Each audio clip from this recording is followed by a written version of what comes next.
Hello and welcome, ladies and gentlemen, to another round of the UKSimRacing community's GT3 League Season 8, as brought to you on the premier sim racing platform available only on PC, known as iRacing. And tonight we mark the conclusion of the first half of the 12-round season calendar with round number 6 at the Circuit de Barcelona-Catalunya. We are here today in Spain at a circuit that is no stranger to international motorsport series, whether it be Formula 1, GT World Challenge Europe or TCR Europe. This circuit is a very challenging and difficult circuit, not just in terms of for the car itself, but also for our drivers in making every corner count, with the 16 corners of this circuit demanding pinpoint precision. But more on that in due course as our drivers get ready to go race with what is the second feature race round of the season. That's right, we've got a double-length action bill of racing tonight, rather than the standard 40-minute sprint races that we've seen quite a few of in recent rounds. We are back for 90 minutes of racing action tonight with multiple pit stops on the cards as well, and it is going to be an absolutely fascinating one. There is no doubt about that.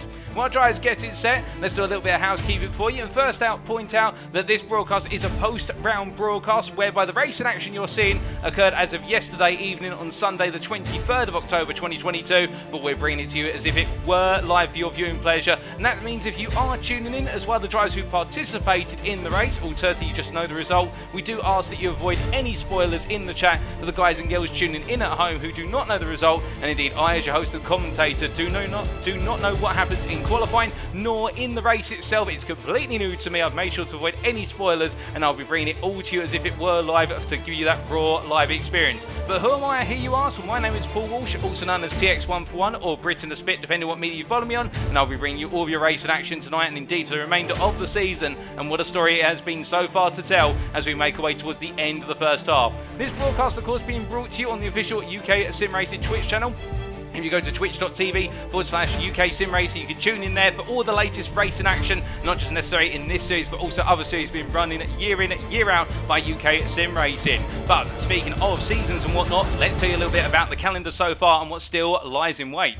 So as we take a look at the schedule, we've made our way down to the bottom portion of the left-hand side of the calendar, with round number 6, of course, highlighted in stark red there for the Circuit de Barcelona-Catalunya on the 23rd of October when the racing occurred.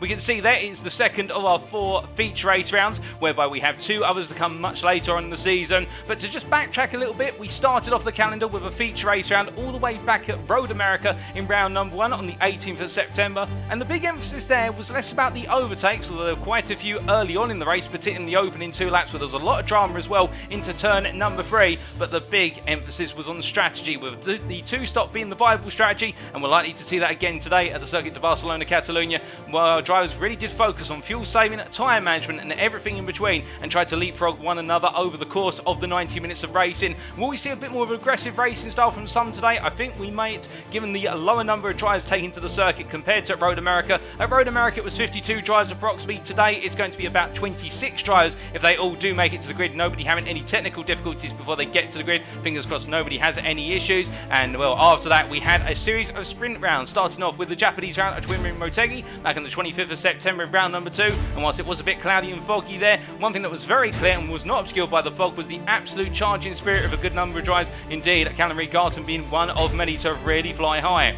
Then we made our way back from Japan back to the United States in round number 3 at the Road Atlanta circuit. The roller coaster ride of a circuit, really producing some fantastic racing action, whereas in the platinum, gold, silver or bronze classes, and that was on the 2nd of October. And then wind forward a week, we went to Laguna Seca in California in Monterey County for round number 4, and there at the American circuit we saw plenty of battles and a few drives end off on the gravel or in the sand, and indeed many a driver having a difficult race, but not Joe Zarkos in particular, who brought home an absolutely stellar result in the platinum class and overall.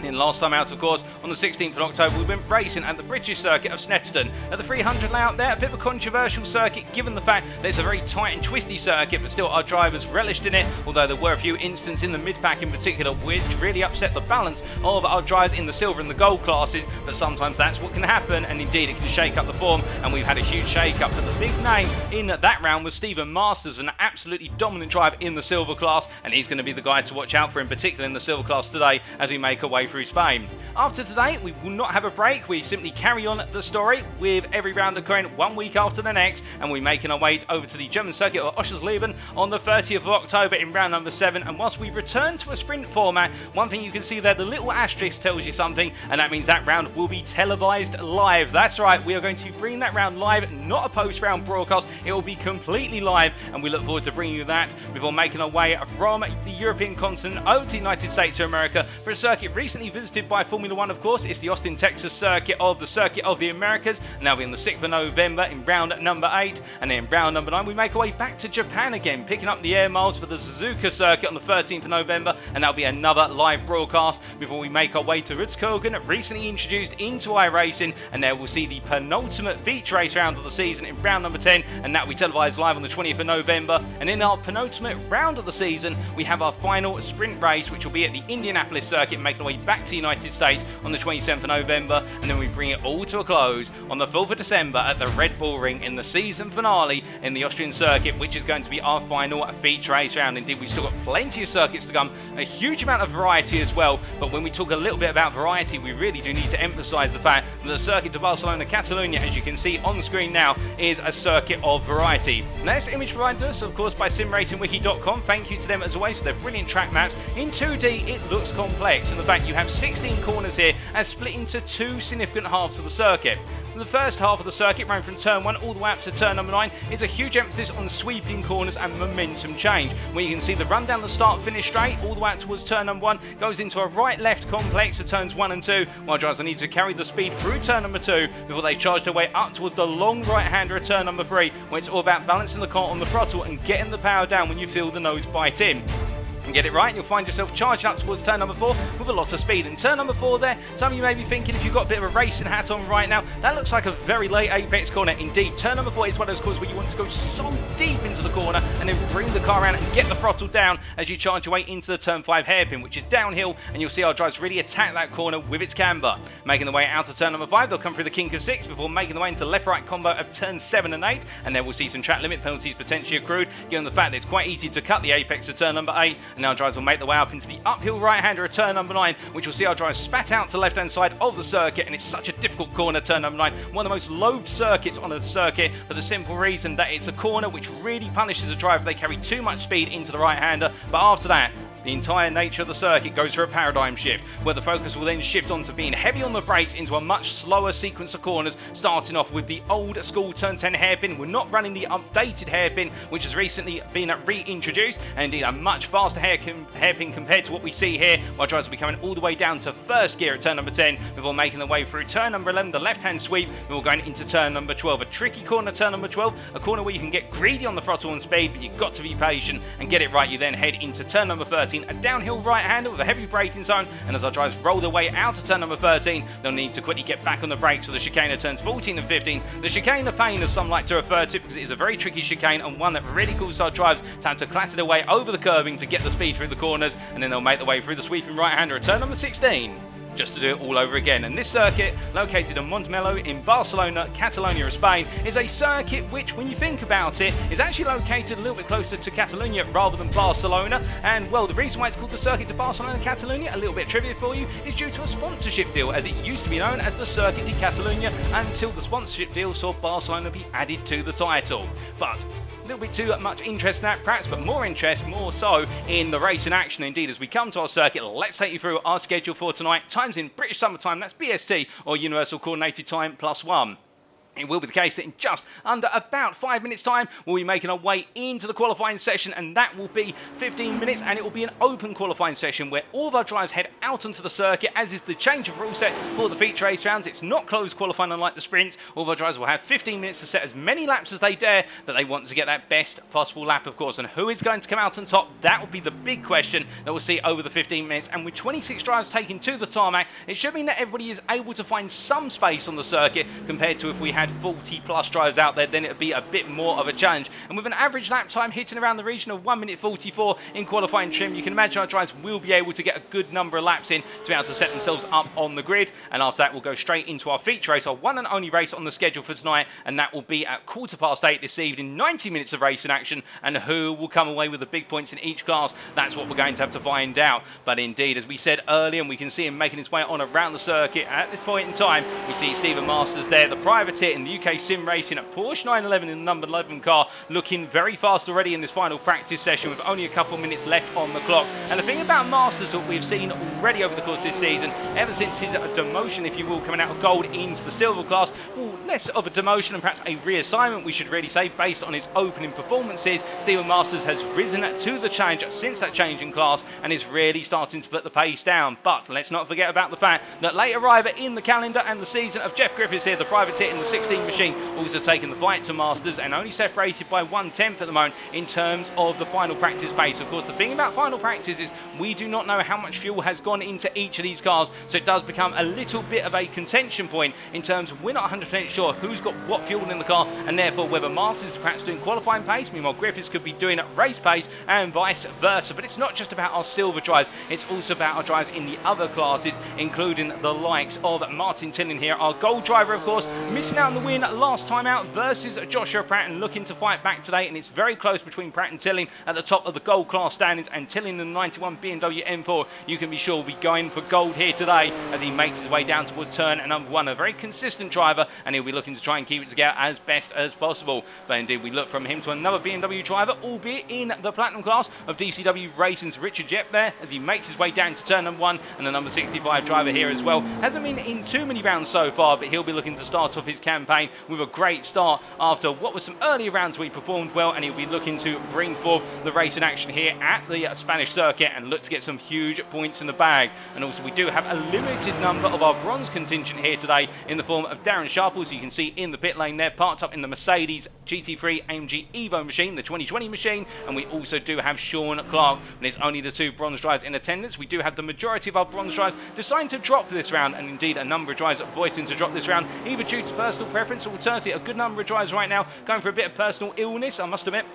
We did try to feign it last time out, but going through a little bit of a flu myself at the moment, and well, hopefully the voice will be able to stay together over the course of the race and action tonight. But we are heading into the winter months soon, and therefore the colds, the sneezes and everything in between do start to arrive, and well, we'll have to push on through regardless. But as our drivers make the way on through here, we see Tyson Blender definitely looking composed right now as the privateer heads out to turn at number 5, and one to watch as well in the 414 machine as he comes on down. But speaking of ones to watch, we of course always keep a good watch on you guys and girls in the Twitch chat there, and we do say hello to Hate Fury 101 and also to R Moles, which of course there is, I do believe, Ryan Moles himself, the Audi R8 LMS driver there, saying the more you know, and I do believe that may be in relation to our little bit of trivia with regards to why the circuit is known as Circuit de Barcelona-Catalunya. Well, I hope you guys are doing well, and indeed anybody tuning in, don't be shy, feel free to say hi in the Twitch chat, and if you don't have the ability to do so, still I wish you all well, and I hope you've had a great start to your week, and if not, hopefully the racing you see today can bring a smile to your face and bring a little bit of cheer your way. But as we do see Matthew Whitefoot here in the 104 BMW M4 making his way on around there, coming out of turn number 4 and up into 5. Whitefoot being one of the major contenders at the top of the silver standings at the moment, and Whitefoot versus Larson has been a story of 2 contrasting fashions, where Whitefoot has been Mr. Consistent and the driver who focuses on strategy, whereas David Larson has been the driver with a little bit less consistency on the board, albeit I think he would argue that consistency challenge has not been due to his own faults, perhaps the faults of others and him being impeded by a couple of incidents, and also a bit of a strategic error at Road America where he underfueled by a single lap, and I do hate to remind him of that every time we do look at his car and introduce him. But that's the story in terms of why Larson versus Whitefoot is such a hot point in the silver class at the moment, and with Stephen Masters really flying as well in P3 now, you would imagine that both of them are going to be looking behind them and thinking, where is Masters in relation to me over the course of the race in distance, and that will be the challenge for them. But as we say hello there to Matrix 4701 saying not looking forward to this one, well, that's a little bit unfortunate there, Matrix, but you may know something that I don't, as we see our drives making the way on through, and well indeed we do look to Carl McGurk here, the gold, well in fact not the gold driver, let me wash my mouth out with soap there, the platinum driver making his way out of turn number 4 and down towards 5, and the Mercedes driver right now coming roaring on through in the 888 Mercedes. And indeed, while these drivers really look to make the Mercedes work, but we can see on those practice times there, the majority of our leading cars at the moment in terms of the top 5, it's all Porsche 911s. Indeed, you have to go down to P8 before you see your first non-Porsche machine, and it's the German car, the BMW M4. And well, the big question some of you may also be asking there is, where is our Ford GT in the form of Daniel Dan Weaver? Well, he's currently parked up in the pit lane. In fact, he's off circuit at the moment, but he's in P14 in the Ford GT, and that car which many are looking for to just see how it gets on in the hands of the very capable German driver. But whilst we are waiting to go into qualifying, we do have to just briefly say that if you do enjoy the broadcast and you are a regular viewer of the broadcast and also a supporter of UKSimRacing, you might be asking yourself, how can I give back to UKSimRacing? Do I have to do a lot, or can I just do something very small? Well, firstly, if you're not subscribed to our Twitch channel, indeed our YouTube channel, feel free to subscribe to both of those. We really encourage it. It helps the community grow, and indeed the more you guys and girls get behind us, the more we can deliver in terms of series and whatnot as we continue to grow year in, year out. But also, if you are enjoying the racing and wondering how you can give a little bit more to UKSimRacing, you can do so via our affiliates as qualifying does get underway in the background. For UKSimRacing is affiliated with multiple sim racing and real-world motorsporting companies, and this includes, but it's not limited to, the likes of Swello Meta Sim Racing Coaching, Race Anywhere and Demon Tweaks. And if you head to our website, uksimracing.co.uk, I should say, today, well, as we see here pop on screen very shortly, and there is the website itself. There is a page in the top left corner which is discount stroke affiliate links, whereby if you click on that page you'll be taken to a sub page which you can see here with all logos of our affiliates, and we can also see Amazon there recently added at the bottom. And if you click on these links and you go through to the purchase pages and you decide to make a purchase, your purchase will be discounted, which means you get a benefit in terms of you don't have to spend as much money on your chosen purchase, and in return we get a kickback from your purchase, which, given the fact that we are a non-profit organisation at UKSimRacing, all of our affiliate earnings shall be invested back into the community to fund future series. And well, that's why a little can go a very long way. And additionally, some of our affiliates provide discount codes which are available in the UKSimRacing Discord. So if you're not part of our Discord, why not join today to be able to capitalise on those codes? And remember, once again, a little purchase can go a long way in supporting UKSimRacing. But as we now make our way back to the circuit here, excuse me, our driver's making the way on around, and as we do see here, Tilling heading up towards turn number 10 at the moment. He's not a lead driver out on circuit at the moment, but he's one of our close lead drivers up there, and I do believe it is Alex Hill who is our lead driver making his way on around. And we're going to ride on board with Alex Hill for our first flying lap of this qualifying session, and as he comes on down through 13 here in the Porsche 911, well, we saw the Porsche was very strong in terms of its pace in practice, and now we're going to see that come to life here in qualifying as he makes his way around, and we do bring up the dashboard here and also the circuit map. Just coming out of the final corner and charging down towards turn number 1. It's a long straightaway here as he heads on down, heading up towards top gear very shortly. In 5th gear at the moment, getting ready to jump up into 6th gear as he heads into top gear, looks to his left for his brake marker, looks to the 150 metre mark, about the 100 metre board there, and comes all the way down to 2nd gear as he flows to the right into left of turns 1 and 2, balances the car across the apex curves there as he now heads into 3, going to the middle of the road, then turning in sharply and just balancing the throttle as the car drops to 98 miles an hour before he gets the power back down full throttle and makes his way out of turn number 3 and down towards turn number 4.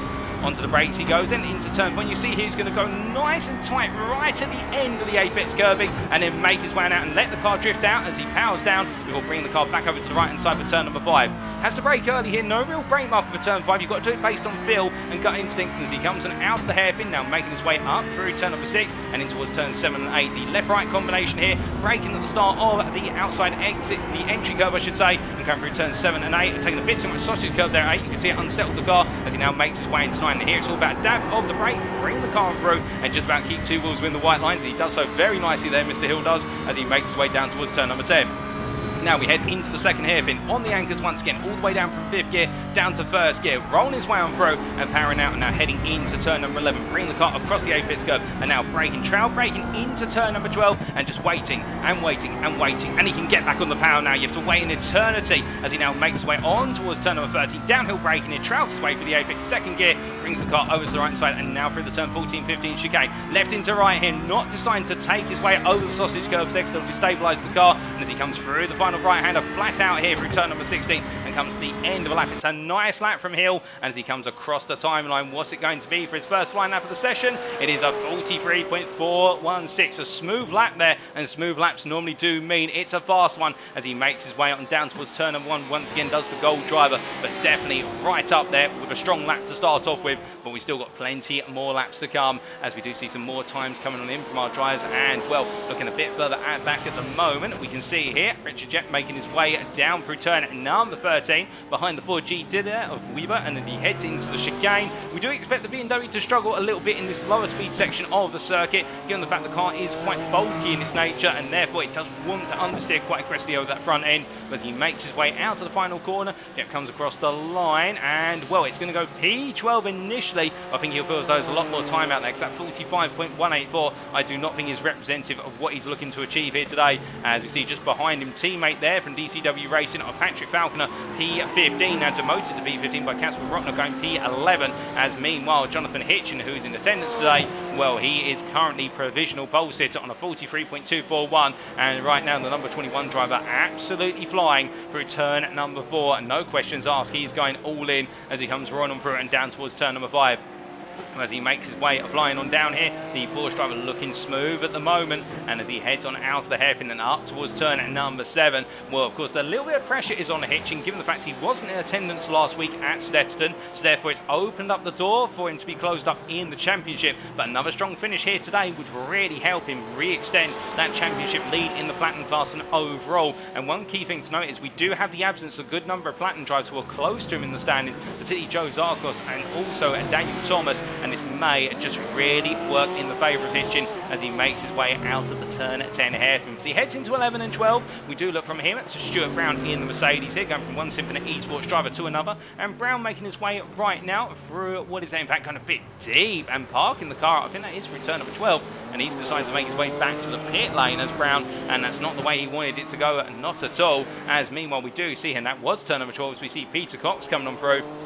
And Cox in the 68 BMW here in the gold class, looking to potentially find some time on circuit and improve, because right now he has got a sizable gap to the likes of Hill, Tilling and Moles, and well, that is an absolutely stellar lap from Hill. Indeed, that lap has stood the test of time already, as we do see here Cox coming on through the final corner and heading across the line. And what's it going to be for Peter Cox? He does improve. It's a personal best of 44.350, but it's not enough to move him up from P16 overall as he parks it on up. Meanwhile, in the bronze class, with only 2 belligerents in play today, we have the Sharples versus Clark rivalry, and Darren Sharples right now P21 ahead of Sean Clark, but at the same time Sean Clark is yet to put an indicative time on the board, given that his lap time is almost 4 seconds off of Sharples in terms of P21 to P22. So I think Clark just getting himself set and waiting until a bit later in this qualifying session to put a time in, unless he's just put literally a time on the board, so that way he's not starting right at the back, and therefore he's going to start from towards the back and just simply trying to hound down Sharples later on. But Sharples making his way through turn number 9 here, nice and flying through, looking hooked up in that Mercedes, and as he comes on through the right-hander down towards turn number 10, well, right now it's all going the way for Sharples, and well, with regards to his sector times, hasn't really improved in sectors 1 and 2, interestingly enough, and well, it's been looking nice, but sometimes it has not been as fast perhaps as what he would like, and perhaps this is more of a setup lap for his next lap where he may give it a little bit more of the gas. But as he comes through turn number 12 and up towards 13 at the moment, we've reached the halfway point in this qualifying session very shortly,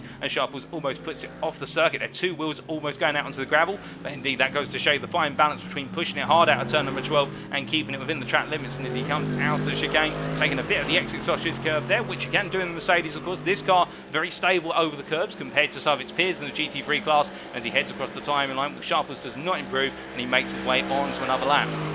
As he comes charging across, we do look from what is Sharples to Zaruto as he makes his way out of the final corner here, and will coming across that timeline, currently P5 and going on to a flying lap. He's just gone from an out lap to a flying lap and heads on down here in the Porsche 911 machinery, and as he heads down into the braking zone, you can see behind net one of his silver peers just hugging on the rear end there, and this line's again a little bit of a tow from behind, and unless I'm mistaken, I think that may be Collicott who's tucked in behind him, interestingly enough. And no, that is not Mark Collicott. Well, this is Mark Collicott making his way down to turn number 5. well, I'm going to mark my words, I think it's actually Colin Patterson now that I think about it, as Collicott makes his way out of 5. And we do look to Patterson, and yep, that was Patterson who's tucked in behind Zaruta, as we see here the 737 driver coming on through at turn number 4. And we're trying to stay in the draft, and also I think trying to do a little bit of analysis here, trying to see where the Platinum driver may be gaining a couple attempts in a certain set of corners, so that way he can apply it as he makes his way on through. And there's nothing like quite borrowing the lines of one of your rivals if they're in a different class, and particularly when you'd expect when you're running in the silver class for your Platinum peer in front of you to be a lot faster than you over the course of a single lap,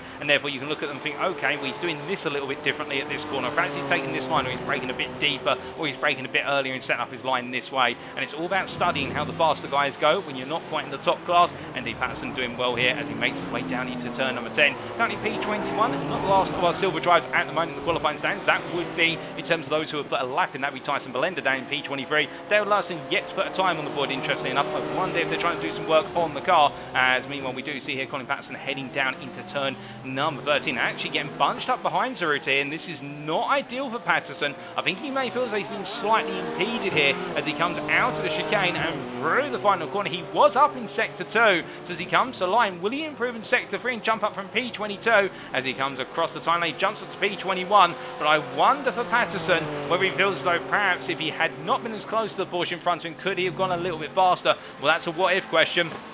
And meanwhile, speaking about what ifs, well, here's Jeff Griffiths making his way into turn number 13. And well, so far, it's been looking good for Jeff Griffiths. He's improved in sector 1, he's improved in sector 2. Can he make it 3 improvements out of 3 in terms of sectors? Misses the apex of turn 15 slightly there. I think a little bit hesitant about getting too close to the apex curve. Understandably, he doesn't want to rock the car. And as he comes out the final corner, it's looking good. He doesn't improve in the final sector, but he does improve overall to 43.818. Moves him up to P12 there. And Jeff Griffiths going a little bit faster as time goes on, but he's not able to quite dethrone Stephen Masters, who is ahead of him by half a temp as they make the one through it. And Stephen Masters here, you can see in the number 11 Porsche right now, still holding on to provisional pole in the silver class. But meanwhile, whilst this is happening, we do look a little bit further up the order, and we look to Alex Hill, who continues to hold provisional pole in gold, P4 overall, as he goes on to another flying lap here. Currently 8.5 tenths of a Hitchen's pole lap overall. Provisional pole going to Hitchen and in the platinum class at this time, but it's looking quite close further down the field. But Jonathan Hitchen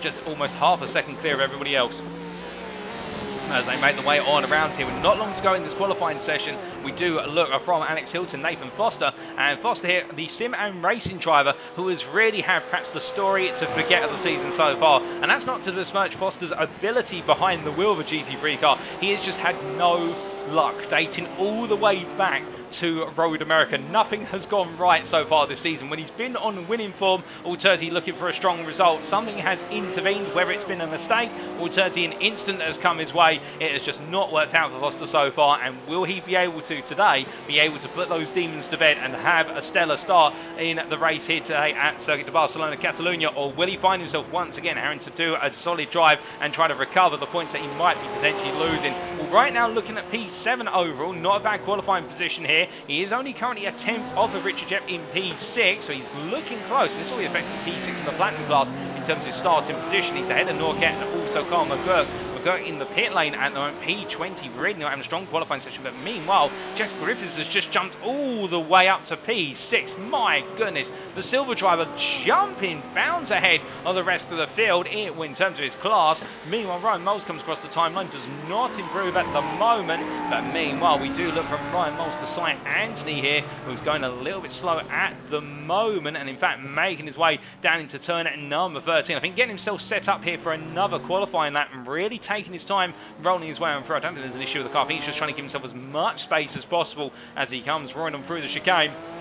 As he comes on down here, only 2.5 minutes left on the clock for Cy Anthony. So indeed, all our drivers now starting to get themselves set up for their penultimate, if not their final qualifying laps. And as he comes across the timeline here, we're going to be watching the number 27 driver as he comes roaring on down the start-finish straight and heading in towards turn number 1. And we'll stay with him for this lap as he looks to try and improve and potentially get himself onto the front row alongside Jonathan Hitchen. Well, Hitchen at this point really far clear of Acklam in the gap of 4.5 tenths, almost 5 tenths or half a second in plaintive English. And meanwhile, Cy Anthony only 1 tenth off of Acklam. So really the big accolade now is for who can get themselves onto the front row alongside Hitchen in the Platinum class. And I think for Cy Anthony, if he's going to go for it, now's the time to do so, because the circuit has opened up a little bit. A lot of rubber's been laid down, but also a lot of drivers are making their way out of the pit lane and onto outlaps. And Cy Anthony has got a lot of space ahead of him. The next driver is Tyson Valenda, who is about 5 seconds up the road from him. Valenda just going, you could see briefly in the distance there,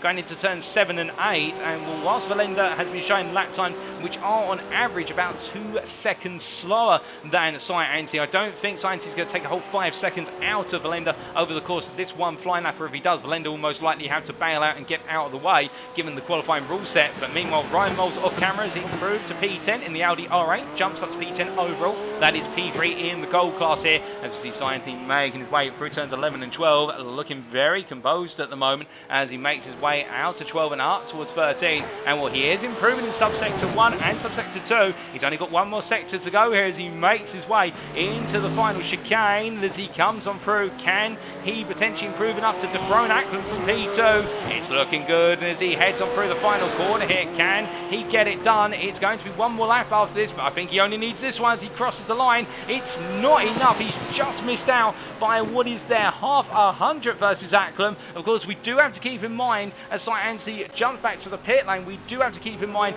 that our drivers' laps may not necessarily all be valid at the moment. Some of them may have run wide on their laps and picked up limit invalidations to their qualifying lap, and we won't be able to tell you about that until the grid is set. But Cy Anthony there perhaps missing out by literally 500ths. We'll have to wait and see whether that is the true story in practice, as meanwhile drivers continue, not 500ths, 5,000ths I should say, correct myself there, I think I need an eye test. As meanwhile we look here to Jonathan Hitchen, who right now I think is firmly in control of his destiny here in qualifying, and we'll look a little bit further afield. And here is the Ford GT making its way out of turn number 4 and heading down towards turn number 5. And that is Daniel Dan Weaver here as the checker flag is out in this qualifying session. And now our drivers will need to finish off their final laps here and see if they can improve any further. As Christian Zaruta improves in P6, still staying in P6 at 43.327 for the Platinum driver in the Porsche. Meanwhile, further around the field, we see Daniel Dan Weaver here not improving in Sector 1. Sector 2 is not special at the moment based on what we're seeing on our timing charts. Meanwhile, further around, we've got Stuart Brown here heading towards the timeline. Can Brown improve from P18 at the moment? He does not improve. Our next driver to come through is Jeff Griffiths, who makes his way down through turn number 12 and into, down through turn number 13 into 14 and 15 as he comes on through the chicane complex, losing the rear of the car and decides to abort and come into the pits. I think that makes sense, given a little bit of the oversteer moment there. We then got Alex Hill coming on through as he makes his way through turn number 13 himself.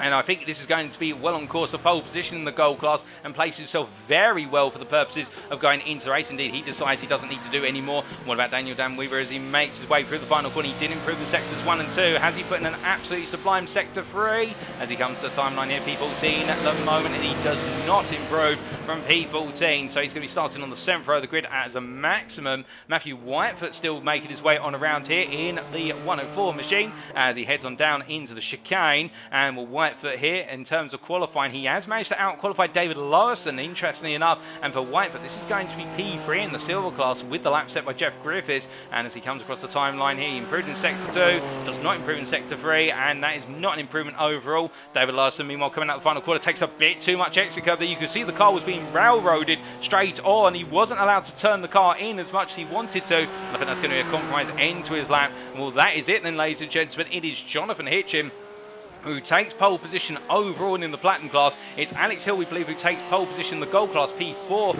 overall. It will then be Jeff Griffiths who takes silver pole in P7, and in the bronze class there's our two drivers. It will be Darren Sharples who takes bronze pole, P25, but he has his rival Sean Clark alongside him as they get ready to go to the grid.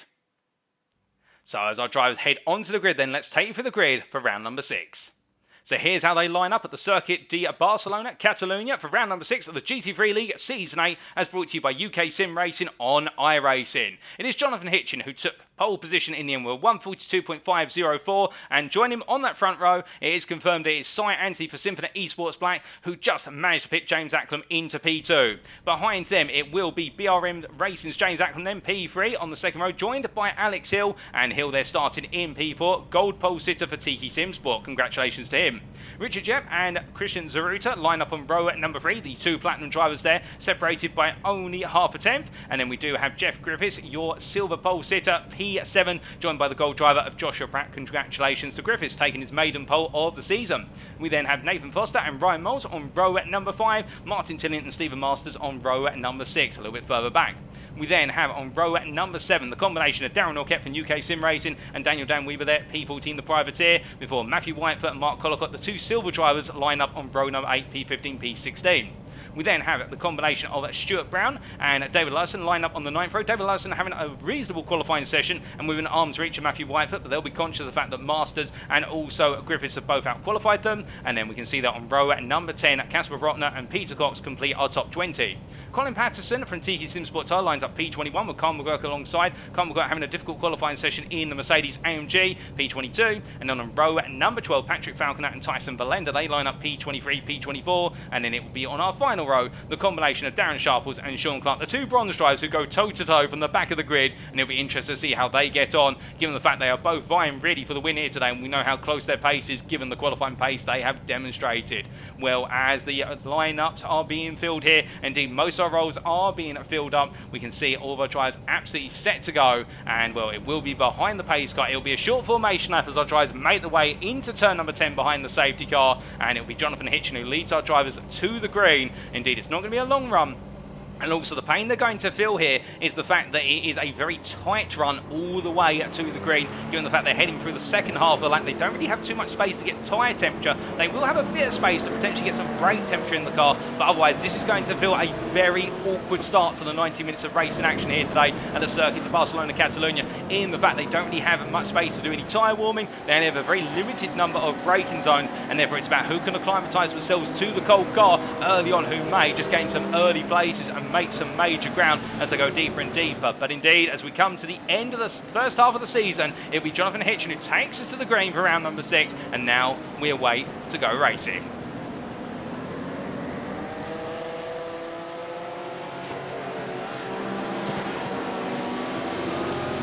And Hitchen's gone as he makes his way out of the final corner, and it's lights out and away we go for round number 6 as all the drivers charge down the start-finish straight. And you can see already side-by-side battles forming in the midfield. Here's Richard Jep trying to gain ground on Zaruta as they make the way down towards turn number 1. You see Alex Hill there covering off the centre of the road, trying to cover off Jep as they make the way into the braking zone for the first time of asking. Hot on the brakes they go, and a little bit further back we can tell you that Daniel Dan Weaver on the outside here, battling side-by-side with Matthew Whitefoot. We've also got Jeff Griffiths. Oh, goodness me, Jeff Griffiths into the wall there at turn number 2.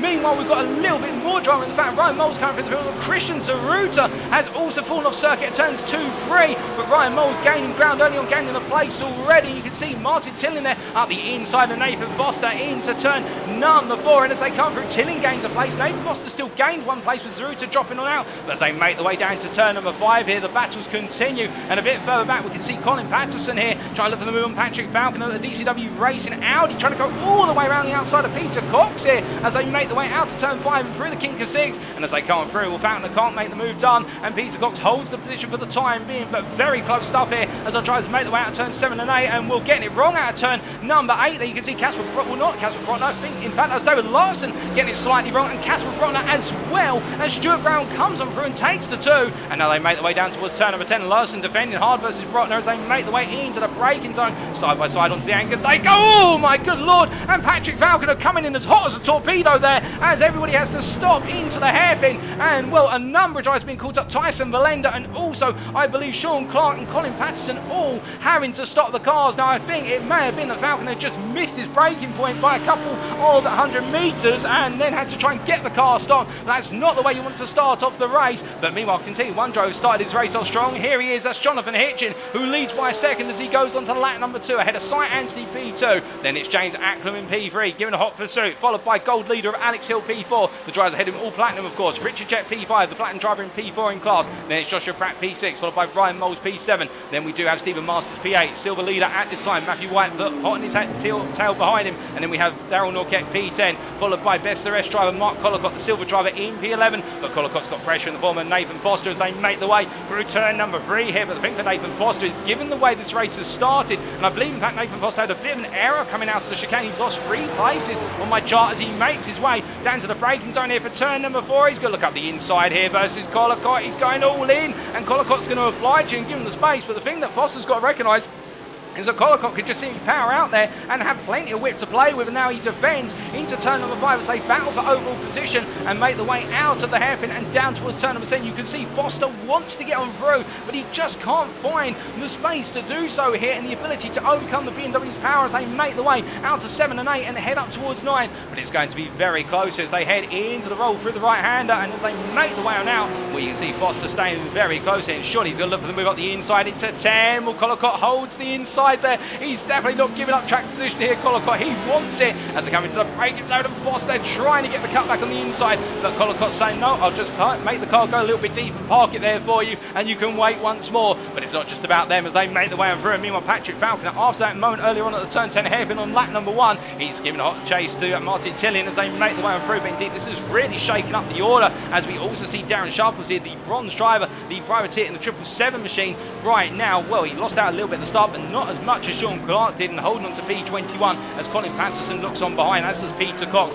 All these drivers, of course, caught up in that instant as they make the way to the end of lap number 2 and head on to lap number 3. But still, they have got plenty of time. It's a 90-minute race, not a 40-minute race here. So whilst there may have been an incident early on, there's still plenty of points to play for. Indeed, plenty of ground to be recovered as we go deeper and deeper into the race distance. But Cox looking close up the rear end here. Oh, Colin Patterson goes to the inside. Patterson doesn't defend this too hard. I think they both aware of the fact they're racing in different classes, and therefore they don't want to impede one another's races. And Cox comes on through the UKSimRacing pink there versus the TCR driver as they make the way into turn number 3 and roar on through. But as they come charging on through the right-hander here, we do look a little bit further back up the road, and one driver, of course, who had an off earlier on at turns 2 and 3 had a major off and dropped all the way, lost 11 places, if not more. Oh, when he had the off was Christian Zaruta, and we can see the number 25 Porsche driver here under pressure from Jeff Griffiths, who also with a major whack almost to the water turn number 2. In fact, I think there was an impact with the water turn 2 as he makes the way through. We see one driver there having a bit of a latency issue of Carl McGurk, albeit hopefully that's not a sign of things to come. We can see Jeff Griffiths here right now tucked in behind the Platinum driver. Indeed, both of them are trying to make recoveries of their races after stellar qualifying sessions, but it's gone so wrong early on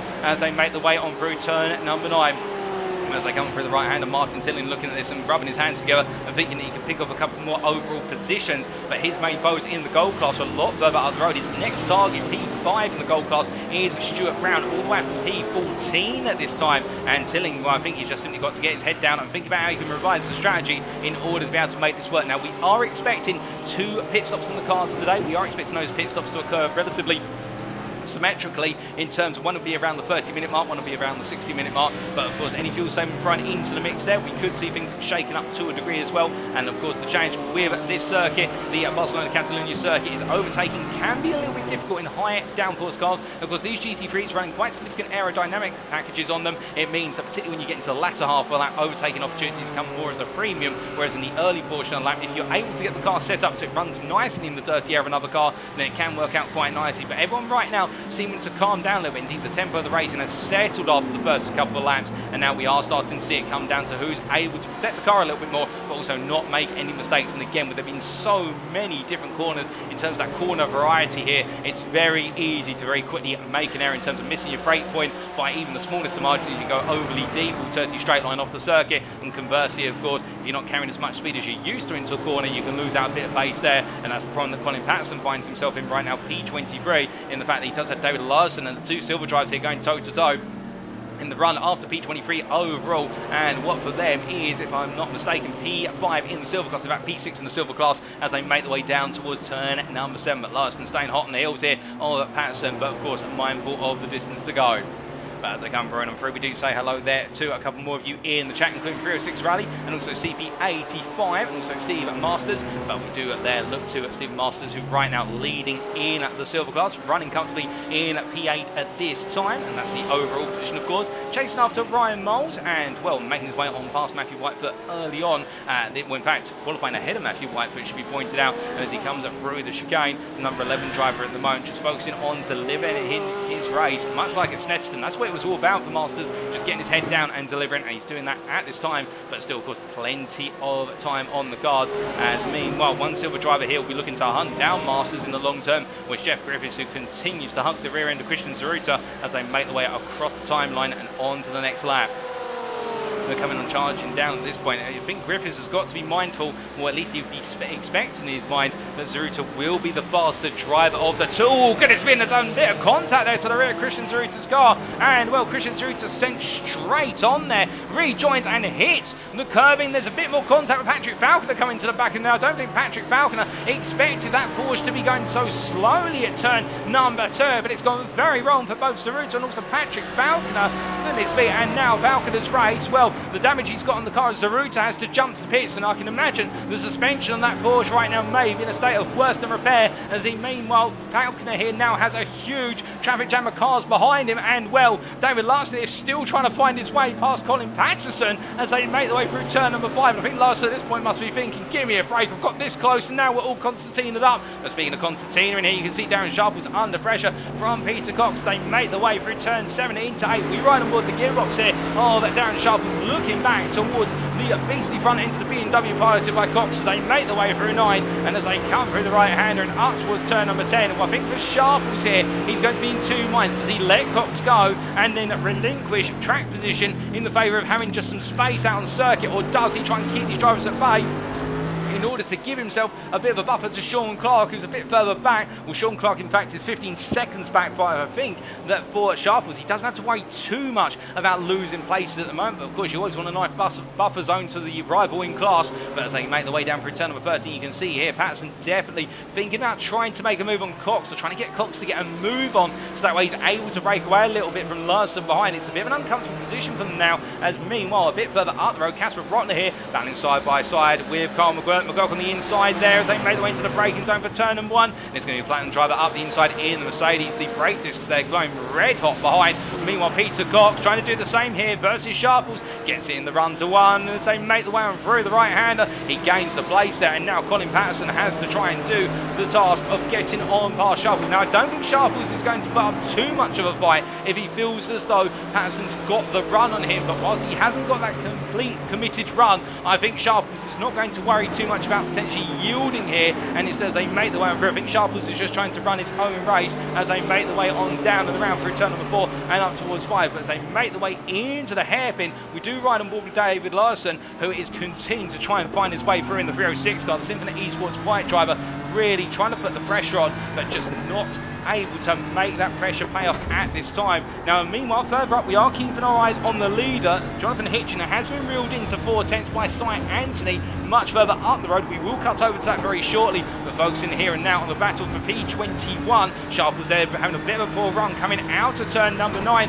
Down towards 10 they go. Larson here just peeling over to the right-hand side. He knows not to get too involved in this, but he's got to look around the outside here, trying to capitalise on the fact that Patterson's parked on Apex, but Patterson covers him off once again as they make the way through 11 and up into 12. But whilst they make the way through, we do look through to Stuart Brown here as they make the way into the chicane, and Will Stuart Brown right now P14 overall as he makes his way roaring on through the right-hander at turn number 16, and in class that is P5 in class. He makes his way across the timeline and down towards another lap in the chase of what is there Daniel Dan Weaver in front, but in return he does have Carl McGuirt on his heels here, and I wonder if the two Mercedes drivers are going to do a hot swap very shortly as they make the way down towards turn 1. McGuirt looks up the inside here, and I think Brown knows it's coming, leaves all the space to the world. If that's not a message to say go on, take the position, I don't know what is, as nighttime continues to descend here in Spain and they make the way on through. Meanwhile, going into turn number 1 here, it's Patterson versus Larson. Larson going outside to inside, and as they come on out of the corner, Patterson tries to come back into turn number 3, but Larson shuts the door just in time for the long right.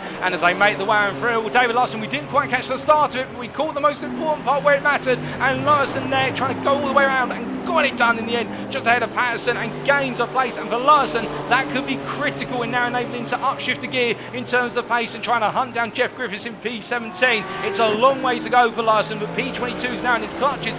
Meanwhile, Griffiths here battling with Casper Brotner for his P16, P4 in the silver class. They make the way out of what was their turn number 7 and 8 and coming through 9. Jeff Griffiths is gaining a bit more ground, and they make the way up towards turn number 10. And as they head in towards the braking zone for the hairpin, Casper Brotner then not close enough to go back on the offensive, but goes very hot on the brakes. And it's very interesting to see the difference in braking styles of the two cars. The Porsche drivers having to be a bit more gentle on those brakes compared to the BMW drivers at the moment, at least in the case of the silver drivers that we see here. And that BMW just having a lot more retardation on the front end under braking compared to the Porsche going into the hairpin as they make the way down through 13 and into 14, 15. I think Brotner now with the direction change is going to feel the pinch of the BMW compared to the Porsche. They make the way out and come to the end of this lap, but come roaring on through, and we do look from them to a bit further ahead of them. And here is the battle for P13 and Carl McGuirt. I don't know what he's been fed in that car recently or whether he's just put premium and leaded in it, but joking aside, he is flying now as the UKSimRacing driver after the qualifying session. Up the inside of Daniel Dan Weaver he goes up into P13, and that's another overall position picked up.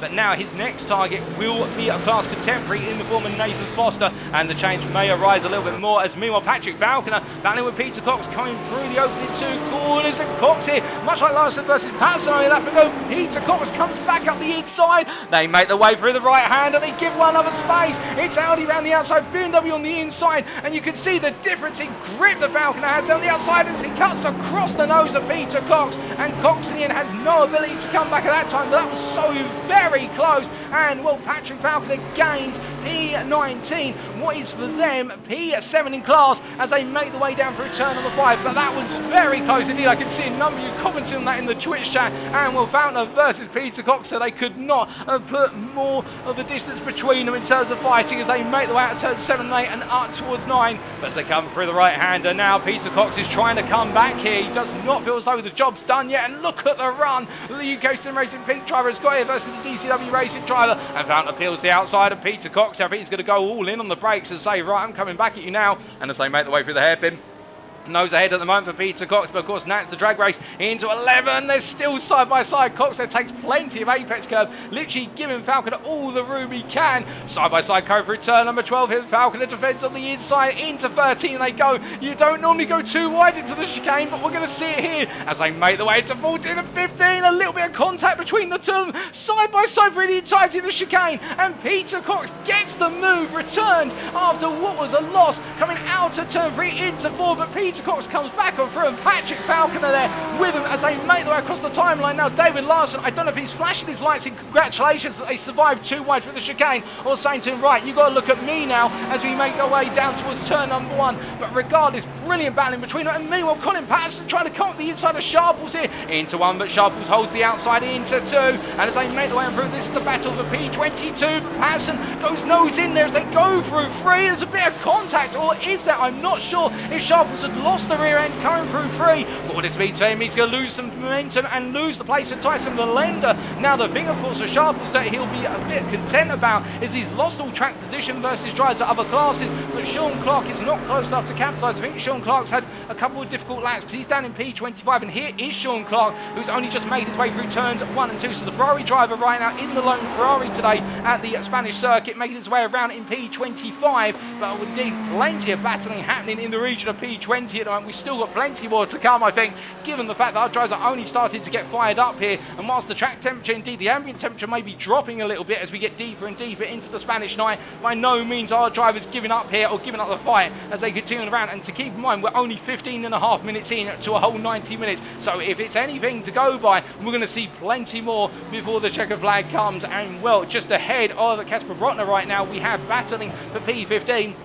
and Stuart Brown ahead of Jeff Griffiths. And Jeff Griffiths, of course, the silver pole sitter, who right now is trying to hound his way back up the order after an early incident turns 1 and 2 on the open lap saw him lose it all, and he's right on the heels of Stuart Brown as they come across the timeline here. And well, I think he's going to look for the move. Does Brown cover it off? Griffiths gets the overspeed here in the draft. They head down towards turn number 1. Onto the brakes they go, and as they make the way on in, Jeff Griffiths gets the move done. But meanwhile, I'm hearing further up the road, Joshua Pratt, oh goodness me, what on earth has happened there for the privateer? He's had some sort of spin. Now I'm not sure if there was contact at turn number 2, but we're hearing our Joshua Pratt turned around at turn 2 in the number 88 machine. He drops all the way down the order, and Pratt at the time was all the way up in P6. He dropped to P18, so now he's another one to watch out, but he will be out of position by a sizable margin. And whilst that sounds obvious, the point being he will now try and cut his way through the field as the time wears on. He's got plenty of time to try and make the recovery drive, so keep your eyes on number 88 driving. The key thing for him as well is the fact that he is battling with Martin Tillin in the gold class, and well, both Pratt and Tillin now have both had difficult starts in terms of the first half an hour of their racing, and guess who Pratt's got in front of him right now? Well, you guessed it, is Martin Tillin. So we could see the two championship leaders in the gold class here have a championship fight, albeit they're going to be scrapping over P17 overall, or what is the equivalent of P5 in class, rather than what they both want, which is the winning class here today. But still, we'll have to see what happens later on. Indeed, it could happen to any one of our other drivers as well in the gold class. We're not by any means over yet. But speaking of things being over, we talked a little bit earlier about how Jonathan Hitchen was being caught at the front of the field, but right now the race leader has pulled a gap back open to 2.3 seconds, and in fact his last lap was a whole half a second faster than Cy Anthony behind, who we see him making his way into turns 1 and 2 now, and he's got James Ackland behind him. And we haven't seen too much change between these two since the start of the race. Of course, Cy Anthony just peeping Ackland to the front row of the grid, and since then they've literally been within a second of one another non-stop, and I think it's going to come down to strategy between the two, and we do know that both drivers do love a bit of strategy in terms of their racing style. Particularly Cy Anthony, of course, we saw in the season finale of season 7 at Road Atlanta just how strong the strategy tried to play out in his hands, and well, he'll be looking to try and bring some of that strategy supremacy into the play today. But meanwhile, going from strategy to a driver who's just trying to pound his way through the order right now, SimRacing's Nathan Foster, who's on the heels here of Mark Collicott, going after the silver driver that is the platinum driver in the 52 machine, and he'll be looking to get himself into the top 10 if he can make this move count as he comes running down into turn number 5. But as we ride on board here with the SimRacing driver coming out of the corner, chasing after the DCW machine, taking a peek already into turn number 7. And I think what he's trying to do here is really get into the head of Collicott, saying to him, look, I'm coming for you. When am I going to come? You're not going to know. I'm just going to make the move at some point. And the thing with this circuit is there's some very defined overtaking positions, and as they make the way out of turn number 9, having to find a little bit of understeer there in the car. The car went to straight line on, and then actually trying to oversteer when it came off of the apex curbing as he makes his way down into turn 10 hairpin, not able to get close enough this time to potentially make the move. Again, fighting at the steering wheel as he tries to get the power down. I think Nathan Foster may not be protecting the tyres as much as he might be being asked to by his team at the moment as he makes his way out to turn number 12 and up towards 13 as he stays there right within the hills. All that what is Collicott and trying to dig his way in, but I think he's going to have to wait until the start finish straight now as he makes his way on through, and as he comes out of the corner. We're hearing that Tyson Lender's been involved in an instant, and well, I think he's just gone straight on at the turn 10 hairpin and dropped all the way down to P24, and Tyson Lender not having a happy day at the race at the moment. He's down to where he started this race now in P24 overall, and well, he'll be going hunting after Sharples and Patterson, who will Sharples at this time is 3.5 seconds up the road from the BMW driver, but it is not going well for the 414 machine right now, but still plenty of time to recover. And if we know anything about Belenda, it's not about how he starts, it's about how he finishes. And meanwhile, we do cut back to Patrick Falconer, meanwhile, who after that brilliant battle only moments ago, now under pressure from David Larson, and we saw Larson flashing his lights only about 3 laps ago in the run to turn 1, I think, to try and say to Falconer, you've now got me to deal with, and Larson definitely getting stuck in. But you can see here the Audi R8 driver making himself nice and smooth and wide as he comes through turn number 3, and he can just use the controllability of that Audi's handling characteristics, which will be stronger given its mid-engine rear-wheel drive compared to the BMW, in order to be able to take a nice defensive line but carry all the speed through turns 3 and 4 as he makes his way out of 4 and down into 5. But as they make the way into the hairpin, I think Larson's got to try and make a move. He's got to be quite aggressive on the brakes here to get it done, and we know that BMW is strong in its brakes, and where he could potentially go for it would be in the run into turn number 10 if he can hook up the apex and iron. As they roll the way into the left-hander, turn number 7 through 8, you see Larson literally all over the back of his rival, flashing his lights left, right and centre there. And well, I think at this point Larson's trying to say to him, look, just yield the position for the simple reason I'm faster than you, I can pull us both up to the next driver. I'm not sure if Falconer will agree with that as they make the way down into the braking zone. Meanwhile, we are hearing that Jeff Griffiths has made his way ahead of Weber for P13 overall, the silver driver getting ahead of the gold driver, as meanwhile Larson stays where he is. And we say hello there to MDS 680, who has posted in the Twitch chat for the first time. I hope you're doing well, MDS, and you're enjoying the racing so far. But meanwhile, as we look from these guys up to the aforementioned Jeff Griffiths here as he comes out of the final corner, past the spotlight there and heads on towards another lap. We can see that in the long snake trail. Well, I think he's a little bit worried about the Ford GT behind him here. The Unicorn machine, it rarely comes on out, and indeed it's a little bit of an unknown for everyone. And you can see Daniel Dan Weaver here looking around the outside with the overspeed, but he's not able to make the move at the moment, and everybody's stacking up behind. Jeff Griffiths always loses the rear of the car. Dan Weaver has to back out, and in return, Stuart Brown comes through around the outside into free. There's contact between the two of them, and he's turned around there, Stuart Brown, as he also collects. Well, it's not Peter Cox, that's Martin Tillin who's collected as a result of that incident, and Tillin right now spinning the car back on around, and that is Peter Cox, his teammate, who is coming roaring through for all the chaos there, as meanwhile, the one driver who's gained the most out of it, Joshua Pratt, has just moved up to P15 as a result. Indeed, that was a very hairy moment for a good number of drivers, but so close to synchronised drifting there, Steve Masters said, and indeed I would agree with you, but that was a very nasty moment for a good number of drivers, and it has cost so many very dearly. But Martin Tillin the most has lost out massively and dropped down to P22, but it's Peter Cox who has gained at the dismay of his teammate, as meanwhile Joshua Pratt as well right now, I think he'll be thinking to himself, okay, that puts a little bit less pressure on my shoulders given my championship rival has just been involved in an incident I've been able to miss. But that was really close up in terms, that could have been more than the drivers who were just caught up in it. We saw 3 drivers caught up, that could have been 5 or 6, but thankfully a limited number, of course, not thankfully for them, and I do feel for them as they make the way back up to speed right now. We've only had 1 retirement so far, and it does not look as though any of them will be retiring from that incident, and that is the retiree of Christian Zaruta, who involved in that incident at turn number 1 on what was the start of lap number 5, where there was contact with Jeff Griffiths. He was sent over the sausage curb at turn number 2, and that caused the suspension to collapse. We believe it is a suspension failure for Zaruta, as meanwhile Pratt makes his way across the timeline here, the attention to our cameraman in P15 as he goes on to lap number 14. But meanwhile, looking from one gold driver who's in the midfield to one gold driver who's at the front of the field in his class, and that is Alex Hill, who right now running in P4 overall, and I think we're really just enjoying the races. We're hearing that Tilling is into the pit lane. I think there might be a little bit more damage to the car than perhaps we suspect, perhaps flat spotting on the tyres, and therefore they've got to do some repair work or get the tyres changed. And in fact, we have a confirmation there from Matrix 4701. I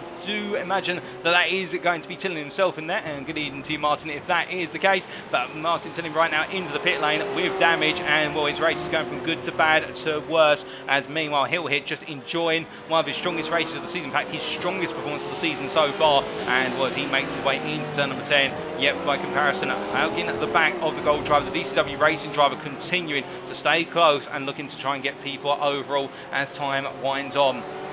As they make the way up through turn number 12 and up towards 13. We've still got plenty of time on the cards. We're coming towards the end of the first half now. We are 24 minutes in, and we are going to potentially see some pit stops play out soon. Albeit I think a lot of drivers will try and go as long as they can before they take the first pit stop, and as they make the way down through the right-hander here, the combination of Hill and Yep as they head on through onto another lap. Well, right now they're staying nose to tail, and I think for our BMW driver here, he's got to make the play. Or does he fuel save behind Hill, or does he gain the place, or does he go for the place, I should say, gain it, and then what's next for him? And in fact, he lifts off there, and you can see he's just staying behind and doing a bit of fuel save. I think this is very smart in the long term, given that James Acklam is 5 seconds up the road and gradually gaining ground on Richard Jepp, and therefore I think for the Platinum driver it's all about just managing the strategy at this point. But meanwhile, going from drivers inside the top 5 to one driver who's come into the pits, that's Patrick Falconer, who comes charging in. He has to hit the pit limiter line, and so he does successfully there, but he comes on in after only moments ago, being in quite the thick of the battles. And well, is this a initial stop? It may be indeed, but it's going to be a very early stop as he parks on up. And meanwhile we see Darren Sharples comes roaring on through to take P21 at this time, the bronze leader, as he heads on down towards turn number 1. But things calming down a little bit at the moment. Now as soon as I say that, I hear in my ear, in fact we can cut over to Mark Collicott here, who does have that pressure on him from Nathan Foster as we ride on board the gearbox here of the DCW Racing driver, the silver driver, who is currently in P3 in the silver class, and he's been hounded by the platinum driver of Foster, who is currently running in P6 in the class and trying to recover after a difficult start to his race. As they make the way through the right-hander of turn number 9, you can see Foster very close. They're looking very menacing in the head beams, and as they make the way down towards turn number 10, you see Foster backing out once again here. And I think for Foster, he wants to make the move on circuits. We hear that Jeff Griffiths has had some connectivity issues. Hopefully that's not an actual disconnect. If so, that is going to be a disaster for Jeff Griffiths, and we'll have to wait for confirmation of that.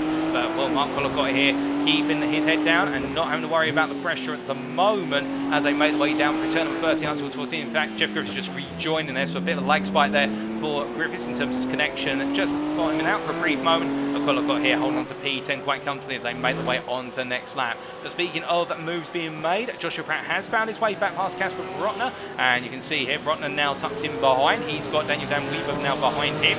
The silver driver of Brotner under pressure from the gold drivers, indeed, but not quite the gold train behind him in the form of Weaver. Then it's Peter Cox, and then we have Stuart Brown, who's a further 3 seconds back. I think for Brotner here, we won't be complaining too much given the fact that he's running a solid pace at the moment and he is holding on to position. And we can see Weaver there just tucking in behind and not going for the move, but he'll go around next time. We might try and get it a little bit later on in the lap as both drivers make the way through turns 1, 2 and into 3 here in quick succession, come charging on through the long right-hander. And well, we do ride on board of the gyro here of the German Daniel Dan Weaver. Gets to ride on board with the Ford GT as he tries to find his way up into P15.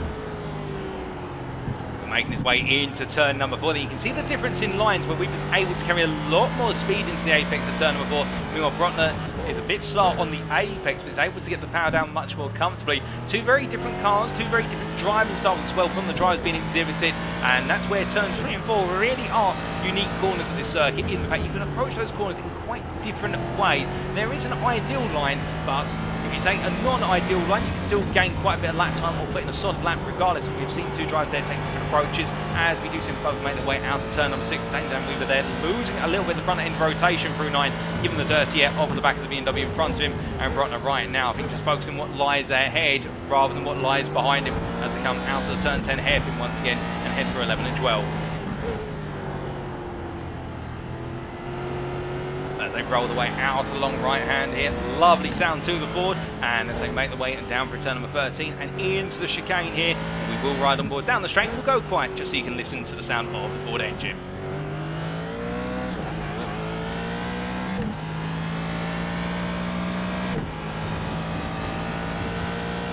Lovely sound of the engine there, but we do have to cut away as meanwhile Collicott trying to go round the outside of Nathan Foster into, trying to hold round the outside, I should say, into turns 1 and 2, and Nathan Foster getting the move done, and Will Foster there interrupting our enjoyment of the Ford GT, but another introduction. There's Daryl Norquette involved in a spin at turn number 3 onto the grass there as he comes back onto the racing line, in fact comes back onto the racing circuit I should say, and then eventually rejoins the racing line. But the UKSimRacing driver having a major moment, and what I don't think that has been as a result of contact with anyone. I think Norquette has just simply overturned the car at 3, and well, he's lost a lot of places for it. He is still 1 place up on his starting position of P13. That's not the way he wanted it to go, there's no doubt about it, as he brings himself back up to speed. But the key point was a moment ago Nathan Foster making the move on Mark Collicott into turn number 1, and now makes his way out to turn number 9 and down towards 10. But as he heads on through here, we've still got plenty of battles unravelling around the circuit, and in particular at the moment we do also have Colin Patterson here who is chasing after David Larson. Now you'll remember these two swapped places much earlier on, but since that swap, no change between the two of them as they make their way through the right hander. We hear that Sean Clark is into the pit lane for his first scheduled stop as they make their way out to turn number 9 and down towards 10. And Patterson, the Tiki Sim Sport Toa driver here, I think enjoying being the hunter rather than the hunted now. He does seem to have acclimatised to this position change quite rapidly as he hunts down Larson. Of course, the gap between the two of them oscillating between 4 to 7 tenths, depending on which part of the circuit we're at. And of course, the dirty air playing on him through the corners on the straights. It helps out with regards to Patterson getting a little bit more straight line toe speed as they make their way down, for example, the start-finish straight and also the brief run to turn number 10 out of 9. But Patterson not being shaken off here as they make their way through the chicane once again and head their way on to the next lap. We're still waiting on a lot of pit stops to come. We've only had a couple of what we believe are scheduled stops in the form of Falconer and also, well, in fact, Patrick Falconer we believe may have been a scheduled stop. Martin Tillin, not so. That was for damage, but I think that will be a conversion into a scheduled stop if he's able to make it work. As we see there, Sean Clark now a lap down on the majority of the field there, making his way into turn number 1 as the Briton comes on through here. And indeed the privateer just keeping on going here, not thinking about what can be, just bringing the car on home, and he'll get some major points. Indeed, if he finishes the race, he'll be coming home in effectively P2 in class. Now will be some huge points on the board compared to his peers, with the bronze class being quite diminished today at the Barcelona-Catalunya circuit.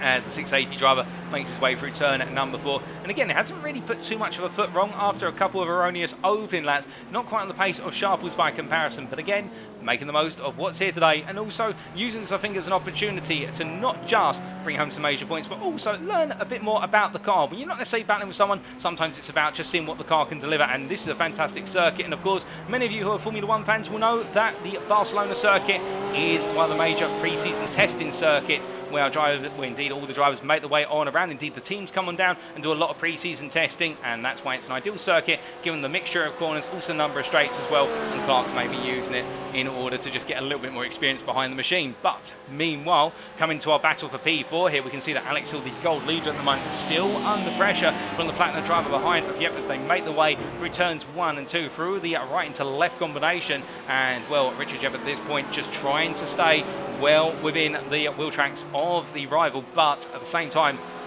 not looking aggressive enough to make a move here. But I think he is trying to say to Hill, get a move on now, because we are heading towards pit stops. I do ideally want to get past you, but as they make their way through the right-hander, we do have 2 pit stops occurring at this point in time, in the form of Brown and Lowerson. And in fact, where are those pit stops happening? I can tell you they're down in the pit lane at the moment. But meanwhile, Jeff Griffiths here, battling side by side with Casper Brotner. In fact, Casper Brotner trying to make his way around Jeff Griffiths. So what is P14? Side by side coming out to 3. It's going to be the BMW on the outside, the Porsche on the inside. And onto the brakes they go, the pair of them, as they go, oh goodness me, there's contact there between Griffiths and Brotner, and Brotner sent to the gravel as he tries to rejoin, and well, Jeff Griffiths going around and turning the car back the right way, but that's not the way they wanted it to go. And I think Casper Brotner will not be too pleased with that. In fact, he's given a bit of a cold shoulder out. I think Jeff Griffiths, they're just coming a little bit too hot, and could that be a sign of him having pushed the car a bit hard to try and make his way out through the field, and now the tyres just do not have the life in them that he so desires. Well, the thing is, with that having happened, the drivers who were affected with the instance earlier on, such as, for example, what was Martin Tillin and company, they will close up to these guys a little bit more. But meanwhile, as we continue to watch here, the battle for P16 play on out what is now P16, Hitchen and Cy Anti are both into pit lane, and James Acklam, indeed, our top 5 all peeling on in. So it is pit stop season as our top 5 make their way into the pit lane and all decide enough's enough. In fact, I think everybody will be peeling into the pit shortly. I think there's not going to be too much strategic variety here in this first stint. As we can see here, Griffiths and Brotner making their way out of turn 12 and into 13. The only driver who's actually going longer and so far is Nathan Foster, who stays out and goes one more lap as he heads on down towards the braking zone for turn number 1. But meanwhile, we do see also Joshua Pratt making his way up the order rather rapidly, as we do see Jonathan Hitchen making his way out of the pit lane. Indeed, we've got a couple of position changes occurring here in terms of drivers factoring through. Peter Cox, is he going to get ahead of Hitchen into turn 1?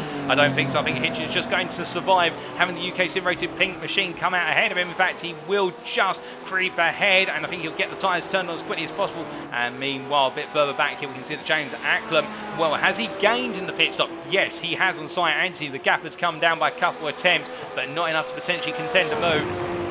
And meanwhile, Matthew Whitefoot with a very long pit stop at the moment. In fact, he's been stationary for a very long time, and I wonder, as he leaves the pit lane here, Whitefoot is going to lose a lot of places compared to his silver peers, unless I'm mistaken, because Colin Patterson currently P7, but Colin Patterson is yet to pit. Meanwhile, Stephen Masters P9, and Whitefoot here as he comes up to speed. That's going to be Patrick Falconer coming through, and he's going to have to battle side by side with Falconer into turn 1, and there's contact between the two. It's a small tap, not too much of a knot there, but I don't think Whitefoot was expecting Falconer to commit all the way in. But well, as they make the way out of turn number 3 here, you can see that Whitefoot under pressure from Tilling behind, and Martin Tilling's coming on through here, and the gold driver does not want to be held up behind the silver driver as they head into turn number 4. Make the way on the brakes here. Whitefoot intentionally goes deep here to give himself the run out of the corner and give Tilling the space. Meanwhile, a bit further back, we can see that Collicott and Brotner are battling for silver positions as well, but Whitefoot defending hard here. He doesn't want to lose any more ground. He's already lost a bit of time in the pit lane, and I think there might have been some repair work going on to the car, unless he's taken a tyre change, but we haven't got data on that to confirm. But what we can confirm is Nathan Foster is now into the pits from the lead of the race to take his scheduled pit stop. Oh my goodness, and Martin Tilling, they're taking a huge swing of momentum out of turn 7 and 8.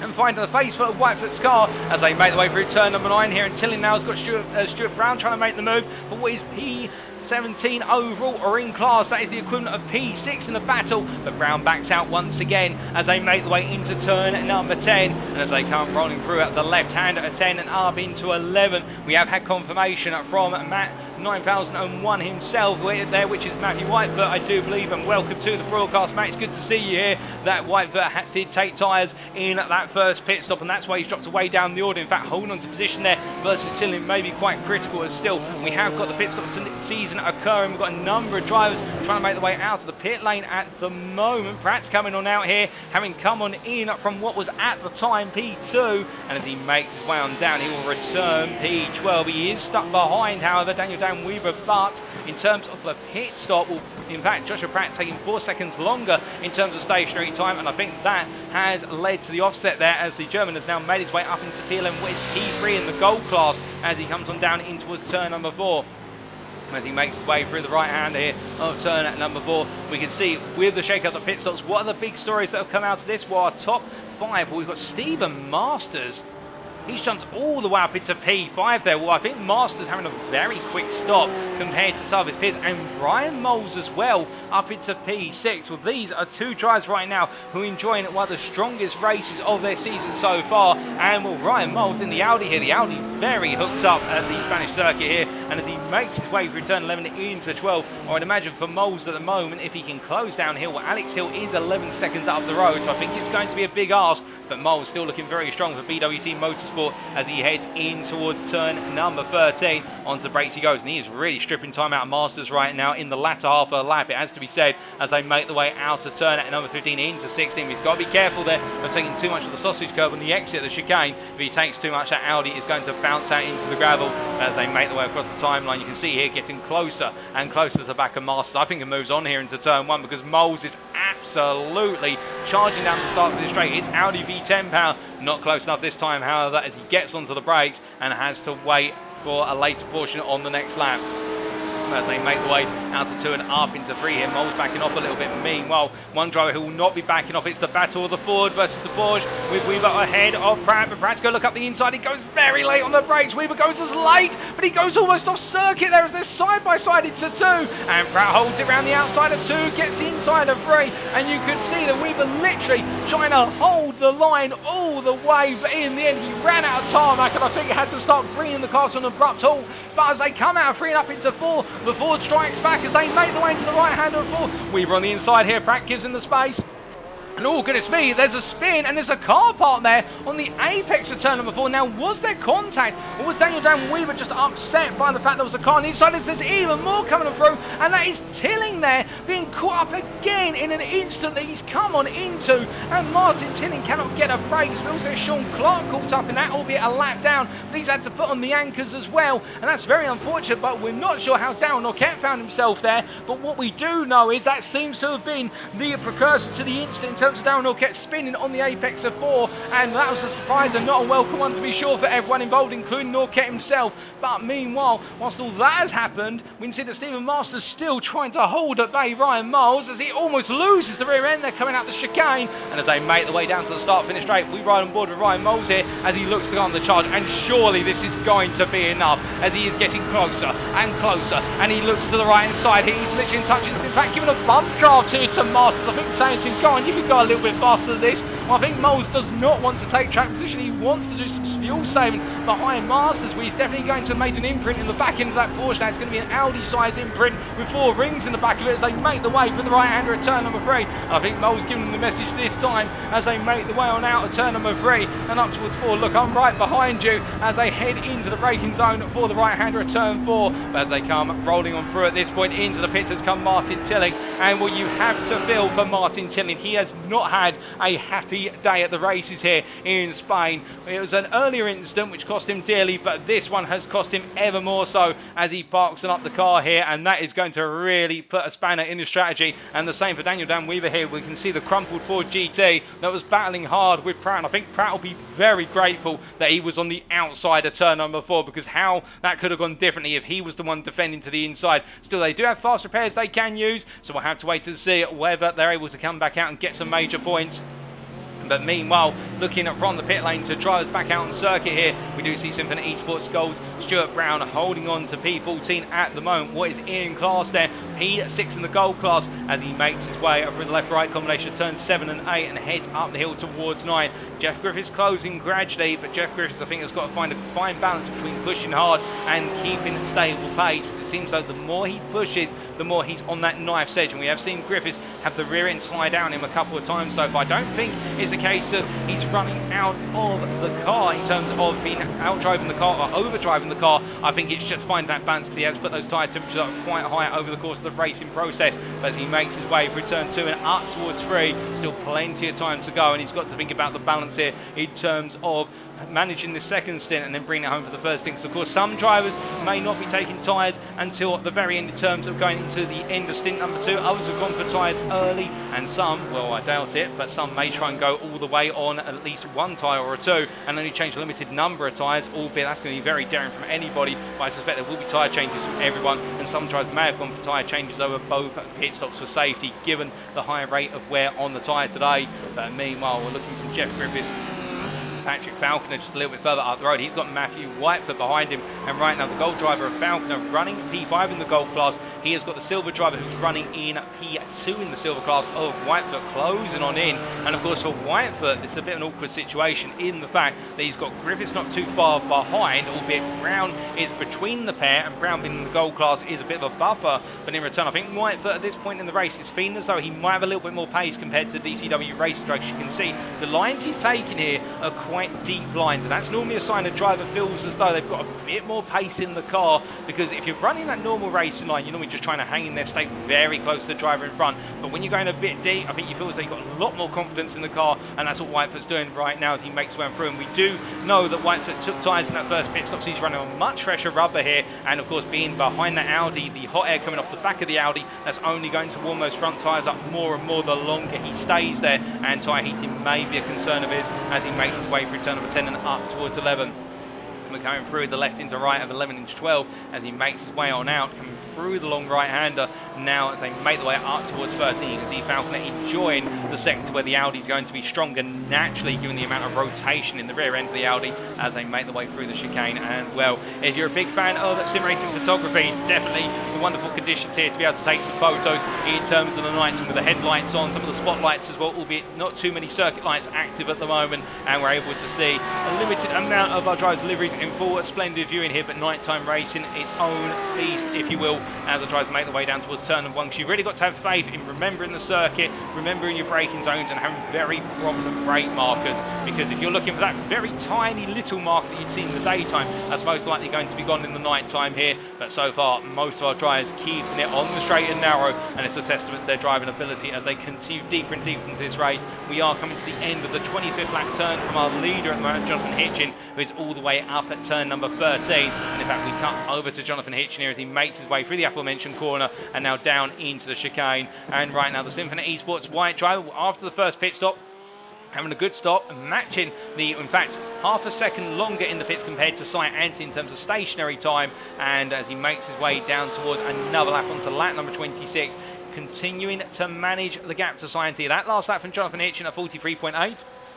Cy Anthony at 44.0, James Acklam at 44.1. So it does look as though Hitchen is gradually opening up the gap, albeit he's not able to save as much fuel as perhaps Cy Anthony is trying to save, but in return he's given himself the buffer there, so if he needs to take extra fuel along the pit stop, he's going to be comfortable. And meanwhile the Welshman of Cy Anthony here, I think more focused on what's coming after him rather than what lies ahead of him in the form of James Acklam here, who moments ago was within the second. He's dropped back to 1.1 to 1.2 seconds here, but I think Acklam just staying within breathing distance of what is the slipstream of Cy Anthony's car, and therefore just keeping him honest and seeing if he can potentially pressure Anthony into a state when they come towards the end of this stint, because of the pair of them right now, they are very close on pace. We saw it in qualifying, separated in the end by only thousandths of a second. That was the difference between Acklam being on the front row versus Cy Anthony versus Anthony in the end. And when you're that close in qualifying, that's a sign that it's going to come down to which of the two of you is able to manage the race at its maximum and not make that one mistake. And it can all come down to one slight error. That could be the difference.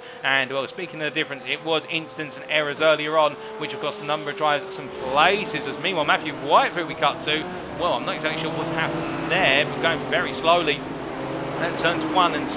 Now bringing himself back up to speed, and we're a little bit unexpected there. But he has lost 2 places to Jeff Griffiths and also Mark Kolokor. And as he makes his way out to turn at number 3 and up towards 4, he now has Casper Brotner behind him. We do have the majority of the silver class now together on circuit in terms of from P14 to P19 in overall positioning. That is 2nd through to 7th in the silver class all together. And right now Whitefoot has got the pressure of Casper Brotner behind. They're in equal machinery in terms of both of them in the BMW M4, so it will come down to the driver's setup and driving style. And as they make the way through turns 7 and 8 here, we can see that Casper Brotner staying close and looking to try and find his one through, much like Kolokot and Griffiths only a moment ago. But we don't know the full story. Also, Stuart Brown getting on past Whitefoot. We don't know what exactly triggered it off, but what we can tell you is that Whitefoot having to go defensive here into turn 10 hairpin as they make the way into left-hander, and Whitefoot gets the car stopped. He does go a little bit deep, and Brotner's able to get closer here as we ride on board with the privateer. We're hearing how that David Larson has been involved in an incident a bit further down the circuit. He's had to bring the car to a standstill. We're not quite sure what's happened there, but we continue to focus here on the battle for P16 overall, what is effectively P4 in the silver class, as right now Casper Brotner trying to move out of P5 into P4 in the silvers and make the way up the field even further. But you see Whitefoot now, after a bit of a difficult lap, seemingly getting his head back down and charging on as they make the way down towards turn number 1. And we've had confirmation, in fact, from Matt himself, it was a half spin at turn number 1, and we've set things off, and we appreciate that, Matt. Thank you for letting us know. But as they make the way down towards turn number 1 here, we can see Brotner getting close, but he's not quite close enough to be able to put the pressure on for a move at this point in time. But coming from them to a driver a bit further behind them, David Larson, moments ago only having an error, and well, not too far off the back of Patterson indeed at Brotner, only 3 seconds off of Colin Patterson, and a further 3 seconds off of the Whitefoot-Brotner battle. So David Larson not out of this by any means yet as he makes his way out to 3 and up towards 4. We now are in that halfway stage of the race. Of course, we've just made our way across the 45-minute mark, so we have cut the halfway time duration distance, but at the same time as well, now drivers will start to feel this race taking a bit of a different nature. Now, many of these drivers, of course, have raced the endurance races where they've done stints or double stints much longer than what we're seeing here in terms of the 90 minutes, but at the same time it does now start to earn you, and particularly when it's night time as well, that only adds to the feeling of feeling tired behind the wheel, and that's where the little mistakes can start to creep in, or those heart-pounding moments where you suddenly forget your braking zone for a particular corner, but then you get on the anchors just in time and the adrenaline starts pumping once again. And now it all comes down to who can keep it concentrated behind the wheel, and Stephen Masters, one of those brilliant examples here, whereby the number 11 driver keeping Ryan Moles at bay at the moment as they charge their way into turn 1. Moles right there behind him as they come through the right into left. And of course, if in endurance style round here, that is a different nature of beast compared to the sprint rounds. The pace of the racing is slower compared to sprints, because of course the sprints, you've only got 40 minutes to really push hard with 1 pit stop on the cards, but really that pit stop is there just for you to be able to fill the car up and go racing again. Of course, we have seen position swaps in the sprint races through pit stops, but it's one of these endurance races where that consistency becomes an ever important factor, and it's less about the push and more about pulling those laps together time in, time out. But the BW Team Motorsport driver Ryan Moles here, he's been behind Masters for a good number of laps now, but neither of them showing any signs of giving up the pace and the race. They make their way through 7 and 8 once more and head on up towards 9, and these two right now in a very synchronous rhythm as they make the way through 9 up towards 10. But as we look from them back to the battle between Whitefoot and Casper Brotner here, Whitefoot continuing to keep Brotner back. In fact, getting a nice run there out of turn number 4 as we catch him exiting the corner. And I think Whitefoot, after that error at turn number 1 on the previous lap, has now put those small demons to bay in terms of one small mistake not perturbing him, and he's keeping it going as he makes his way down towards turn number 7 here, just flying on through. Now, we have had a brief off track for Darryl Norquette and also a brief off track for Sean Clark from what we're hearing. What we're also having confirmation of is that we have had 2 more retirements in this race since our original retirement of Christian Zaruta, and that is Martin Tillin and Daniel Dan Weaver. And of course, we saw what happened to both of them, both involved in an incident at turn number 4, and unfortunate for them, so we have lost them. As meanwhile, could it be Stephen Masters losing a position here? As you can see, Ryan Moles scrambling all over the back of him for that P5, but not to be right now.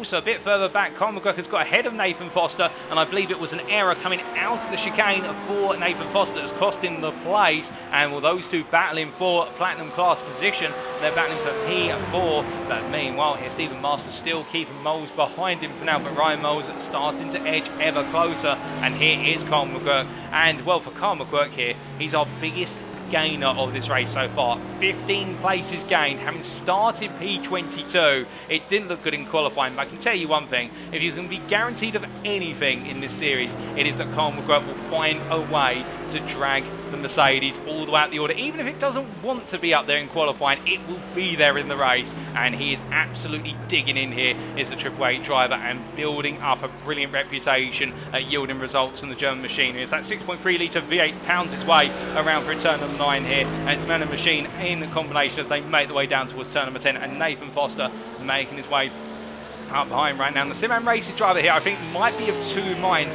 in terms of he might want to get the place back, but also given a small error leading to the loss of position, I think he'll also be thinking, given the results he's had so far, don't do anything silly. As meanwhile, Darren Orquette here, having had a couple of spins already in this race, and you can see, in fact, the damage on the rear of the car. It's not quite easy to see in this night light, but you can see it on the rear right-hand side of the rear bumper as they make the way through turns 7 and 8, and there you can see it now in the camera shot. He's got David Larson behind, and Darren Orquette, the platinum driver here, not having a happy day in Spain. Meanwhile, could it be Cy Anthony there? We just cut over, and Cy Anthony parked up at what is turn number 3 on the inside, and surely not another driver who's had a turn at turn 3 and gone around, but Cy Anthony losing one place to James Acklam and loses a place to Alex Hill, who comes on through. Meanwhile, Stephen Masters here making his way through. Well, he's not going to gain a place off of Cy Anthony, but that is a nightmare scenario for Cy Anthony, not necessarily in the fact that he's lost class position, but definitely he's lost an overall position that will affect his overall standing if things now finish as they are, in the fact that he'll lose out some key points. But meanwhile, Masters here, well, I think if anybody needs a reminder of the fact it can all go wrong, I think now they've all had it with Cy Anthony, perhaps one of the most consistent drivers in the endurance races, making an error at turn number 3, but still plenty more on the cards, as we do see Jeff Griffiths. Meanwhile, he has been trying to hunt down Stuart Brown for some time. He is currently in what is P2 in the silver class, and Jeff Griffiths continuing to chase down the gold driver of Brown as they make the way through turn number 4, and you can see they're getting very close, but no cigars. We ride on board here. Griffiths as he heads into turn number 5. Now coming out of the hairpin, of course staying in that dirty end, you can see they're really hammering the throttle and quarter exit, almost going onto the gravel, but believing in the preload differential of the car to keep him on the road. And as he makes his way through, he's taking a lot of apex curve there. Now that is very daring. Taking that much apex curve at turn number 7, if you keep doing it, will naturally unsettle the car as the tyre wears on down. But Jeff Griffiths here, well, he loves the risk, and he's going for it as he gets closer and closer to the back of Brown. He's thinking about it, but not going to go from that far back, surely, as he makes his way through turn number 10. But Brown there, out of sorts, coming out of the hairpin. You can see the car just creeping away from him slightly. I think Brown's struggling with front end tyre wear as they make the way through 12, and Griffiths, by comparison, really pushing on as they make the way up towards turn number 13. Now into the right hander they go, and as they make the way down into the chicane here, I think Griffiths is going to be looking for the run out of the chicane. As you can see, Brown goes a bit deep. Then all Griffiths needs to do is now the exit. He does, and here comes the move, I think, so as he builds up the momentum coming out the corner. He'll have to waft the dirty air, but that's not going to stop him. As you see, Brown immediately pulls over to the right. They make their way down the start finish straight, and Brown defends here, but I don't think he's going to have much more than a drag race. But that Mercedes is not slow as they make their way down towards the braking zone. Brown crowds Griffiths onto the outside there, and as they make the way into turn number 1, Brown holds on for now, but Griffiths definitely starting to get a move on as they make the way through 2, and can he make it go into 4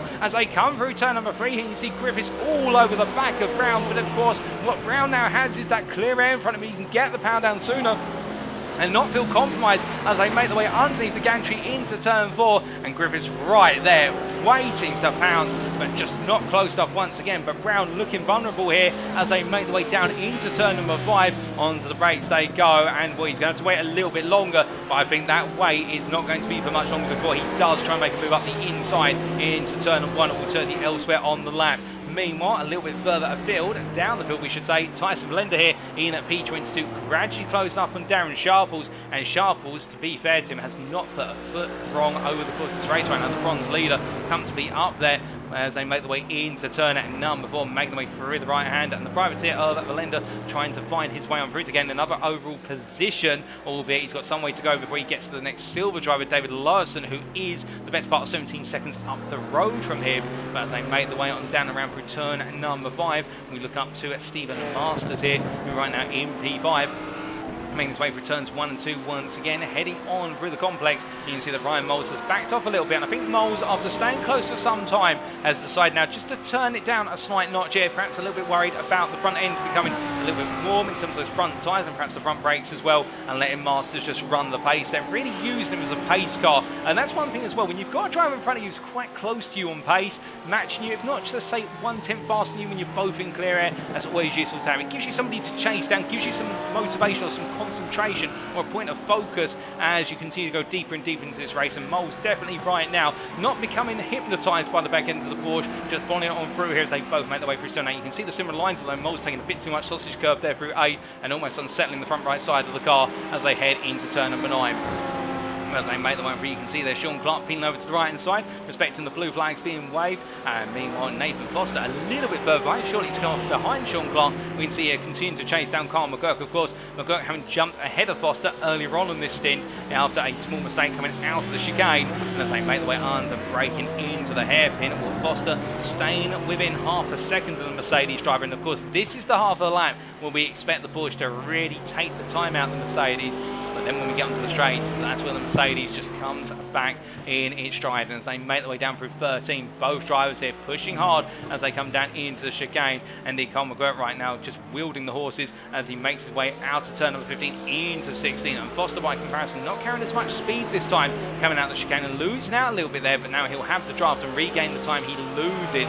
I think Foster focusing a little bit more on the longer term pit strategy, as meanwhile we look from them back up to the battle for P5 here between Masters and Moles as they make their way into turn number 3. And coming on 3, you can see Moles. In fact, I think Moles is starting to struggle with tyre wear because the car is creeping away from the apex a little bit more coming through turn number 3. And I think it's just that dirty air plus the tyre wear, it just causing that car not to want to bite into the corners as much. Although I say that, and then he starts to contradict me of his driving style on circuit by really biting the apex curve at turn number 4 and taking a huge chunk out of it. But as he makes his way down into 5 here, I think both drivers now starting to feel that second pit stop is getting closer and closer as they make the way on down into turn number 7 once again.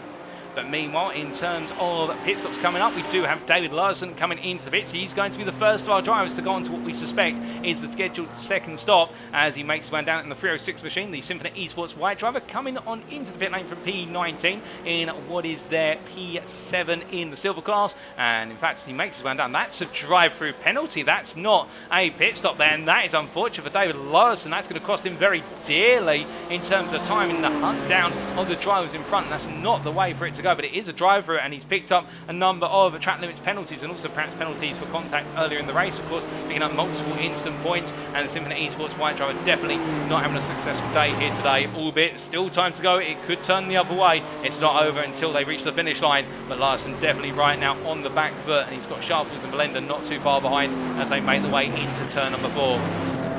As Tyson Melinda comes on through, we can also see our race leader, Jonathan Hitchen, now starting to slice his way in amongst these drivers and put them a lap down as they make the way into turn number 5. And there is Hitchen going up the inside of Sharples, who gives him the space. And Jonathan Hitchen continuing to cruise his way on around here in a very comfortable space at the moment. I make it sound like it's a Sunday drive for him. I can assure you, much like every other drive, he is pushing as hard as possible and very tense at the wheel, indeed trying to keep himself nice and cool and relaxed here. But at the same time as well, Hitchen just seemingly in a class of his own at the moment as he makes his way out of 9. But meanwhile, going in terms of classes, we have our gold class driver here, Patrick Falconer, into the pit, and this is a second stop as well. He's the first of our drivers to come on in. He's a bit obscured there by the gantry, but this will be his final pit stop of the day on the cards. Meanwhile, a bit further up the road, Stuart Brown here, the Symphony Esports gold driver, will run him for in P12 at the moment. What is in his class, 5th place in the gold class, and he's got Jeff Griffiths still trying to stay close to him, albeit Griffiths has fallen back a little bit, and now they make the way all the way down to turn number 4 here. No change at the moment, and indeed we are seeing those battles that seemingly just drop away, but I think everybody trying to get to that second stop, and then we'll see the battles reignite. I think all of our drivers right now trying to limit the way on around and just keep it together in this second stint. But as they make the way on through here, Brown versus Griffiths heading them down towards turn number 7 into that braking zone. The first hour of the race is almost up. By the time they get through turn number 9, it will be an hour complete, and we still do have 30 minutes on the cards, and we do have still a good number of questions to go answered, including the battle for P4 in the Platinum class, or P7 overall between Carl McGurk and Nathan Foster. It's McGurk who leads the pair, but we can imagine that Nathan Foster may try and come back later on in the race. We also do have the battle for overall P5 between Stephen Masters here and Ryan Moles just behind him, and it is the leader of the silver class versus the second place driver in the gold class as they make their way into turns 1 and 2, and coming on through, there's been nothing between them, albeit Moles has backed off a little bit. And we also do have the big question of the battle between what is the combination of Whitefoot and also Collicott as they make their way on down and around. But meanwhile, Carl McGurk has, well, no, there was a bit of a disconnection. In fact, Carl McGurk just had a brief connectivity issue. I thought there might have been a move made there on my time in town with regards to McGurk versus Foster, but it was just a brief bit of latency and they stay as they are. But we do have the question of who out of Whitefoot and Collicott is going to bring home the final step on the podium in the silver class, given these two are so evenly matched on pace as they make their way through turns 1 and 2 and head on towards 3 once again. And Whitefoot right now the pursuer versus Collicott the hunted, and as they make their way through 3. And the DCW Racing driver enjoying a very strong performance here today. And whilst we've had quite a diminished number of drivers take to this feature race, and I think a number of them using it as their drop round in the feature races, at the same time, it may have only had 26 drivers take to the circuit, but what we've lacked in quantity, we've definitely had in terms of quality here, as Collicott looking to hold on to position right now. Whitefoot definitely finding himself in a bit of a different race compared to the first feature race at Road America for Whitefoot. It was all about consistency and really just managing the race from start to finish, whereas today it's not just been about that, but also he has had to really fight for places and also make moves. And well, right now he's trying to fight his way back into that P3 position in the class as they come through turn number 9. He's close, but not close enough as they head their way down towards the hairpin once again. In towards the braking zone they go. We're hearing the Carl McGurk just had a brief off track at the chicane, coming out of the chicane, but nothing too tumultuous. And meanwhile, Whitefoot continues to hound on through, and a bit further up the road. In fact, we do cut to Carl McGurk, who has Nathan Foster getting very close in the run down towards turn number 1. But it's close, but no cigar, as they say, as they make the way, and in towards 2 they go. And again, they stay as they are. Meanwhile, Stephen Masters coming down, and Cy Anthony. Well, suddenly this has taken a new complexion. In fact, Cy Anthony, we've just had it confirmed, having another off track at turn number 3. And the Symphony Esports Black driver here losing 2 more places. So now the battle between Stephen Masters and Ryan Moles has taken another turn in the fact they are battling for P4, not P5 overall anymore. And well, for the silver leader of Masters at this point, this race could not be going any better for him, as Moles as well enjoying one of his strongest overall performances of the season. And we're just looking behind Cy Anthony. Here is the battle between McGurk and Foster, and if Anthony has another error, he could find himself right back in the midst of this, and it suddenly becomes a three-way fight for P3 in the Platinum class, which I think will be the last thing he wanted today, as Foster gets a good run coming out of 9. He's going to look for the move down to 10 here, and as they head down towards their hairpin, will he go in the brakes? No, he lifts off here. So Foster, I think, feels though he can get it done in the pit lane rather than circuits. He was so close to look for a move, but no way through in the end, and instead waiting his turn. A lot of patience there by the SimRacing Racing driver, but is that patience going to prove dividends in the end as he makes one down towards 13? Alex Hill is into the pit lane with going our way into the final 30 minutes. In fact, we've already cleared the first 3 minutes and we're not seeing too many pit stops, so I think a lot of drivers deciding to stand out. But Cy Anthony comes on in. Well, I think whatever went wrong on that on the lap he just completed really has been the sign and the call for him to come on in. Alex Hill, meanwhile, parked up here, and Hill, if this pit stop goes to plan, I think we'll be coming back out in P3 when all the pit stops are done. That's P3 overall, leader of the gold class, and enjoying a strong finish, and it will be an overall podium at the rate he's going. But meanwhile, Carl McGurk does not have that luxury as we ride on board the gearbox here. The UKSimRacing driver, as he comes through turn 2, up towards 3 he goes, and well, Hill's leaving the pit lane at the moment. You can see again Foster falling back there to 6 tenths as they emerge out of 3, but now he starts the game, of course. He will have the draft up into 4. Onto the brakes they go, and this is the corner where the Porsche now starts to see the momentum turn in its favour, as meanwhile Brown is into the pit lane. Stuart Brown comes on in from at the time around the region of P15, drops down the order as would be expected. Meanwhile, McGurk here, well, he's got to try and keep himself clear of Foster as they make the way out of 5 through the kink of 6 in towards 7 and 8.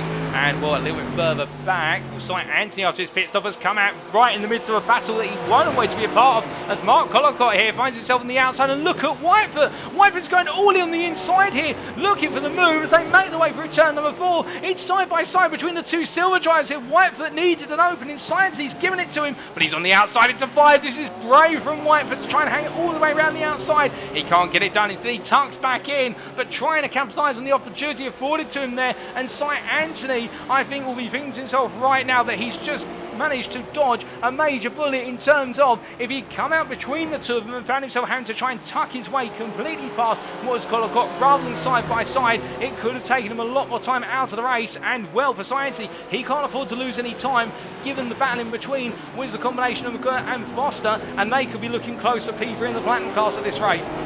As they make the way out of turn number 10 and up towards 11, we do look from them, so a little bit further up the road, and in particular we look to Stephen Masters here, making his way on around through turn number 3, and well, Moles, oh goodness me, and Masters losing the rear of the car, and into the wall at turn number 3, and Stephen Masters, who's running such a strong amount of pace and just pushing it a bit too hard. Kind of, you could just briefly see in the rear of the camera, the rear was starting to snap loose, and Ryan Moles in the end, we looking at that and thinking he's lost his pace car, but what he's gained is P3 overall right now for Ryan Moles. Well, it's not going to be P3, we think, when Alex Hill comes on in, but Masters right now will be kicking himself for that one because he's lost some overall positions. He's still got plenty of time, it should be pointed out, versus his silver peers, but that knock to the front of the car is not going to help in terms of making him safe at the end of the race. Meanwhile, behind him and closing up very rapidly, of course, he will be limping on through. I wouldn't be surprised if there is going to be an orange and black flag for his car right now for Stephen Masters' car. We've got Foster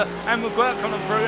McGurk ahead of Foster still, and Foster gaining massively out of turn number 9. McGurk seems to be struggling at the right-hander at turn 9 now compared to Foster, but for everything that Foster gains out of that one corner, well, McGurk goes a bit deep, and it's all starting to unravel for so many drivers, with them all pushing this stint so long, and as they make the way on around it, you can see behind that's Richard Yep, who's tucked in behind here, and the DCW Racing driver right on the heels of his Platinum rivals. They make the way down through 13 into 14, 15, through the left into right they go, and well, Foster, they're going a bit deep. You can see Carl McGirt Pilsen in, and Richard Yep also into the pits as well. They decide to come in, Foster stays on out, and you can see here there's a bit of contact in the pit lane as well, and well, Yep not too happy about McGirt taking his time into the pits there, but I think McGirt just trying to do it safe and not incur drive-through penalty for speed in the pit lane. Well, that's going to be damage to both of them. I think a fast repair will be need to be deployed as we almost mince our words, and well, the pair of them on in. Meanwhile, Nathan Foster, from all that he may just get himself a lifeline here in being able to come out ahead of the pair, depending on how much time is taken. But as they make the way on around and heading all the way down towards turn number 4, we have got Masters into the pit lane. In fact, he's leaving the pit lane at the moment, is Stephen Masters. Where will he come out compared to his silver peers? I think he's safe with Griffiths and Whitefoot in and Brotner in as well, so I don't think he has to worry too much. But we are seeing pit stop season take place again, and as all our pit stops are unfolding at the moment, we can see him making his way out of the pit lane. He's jumped ahead of Carl McGurk, who's come out behind.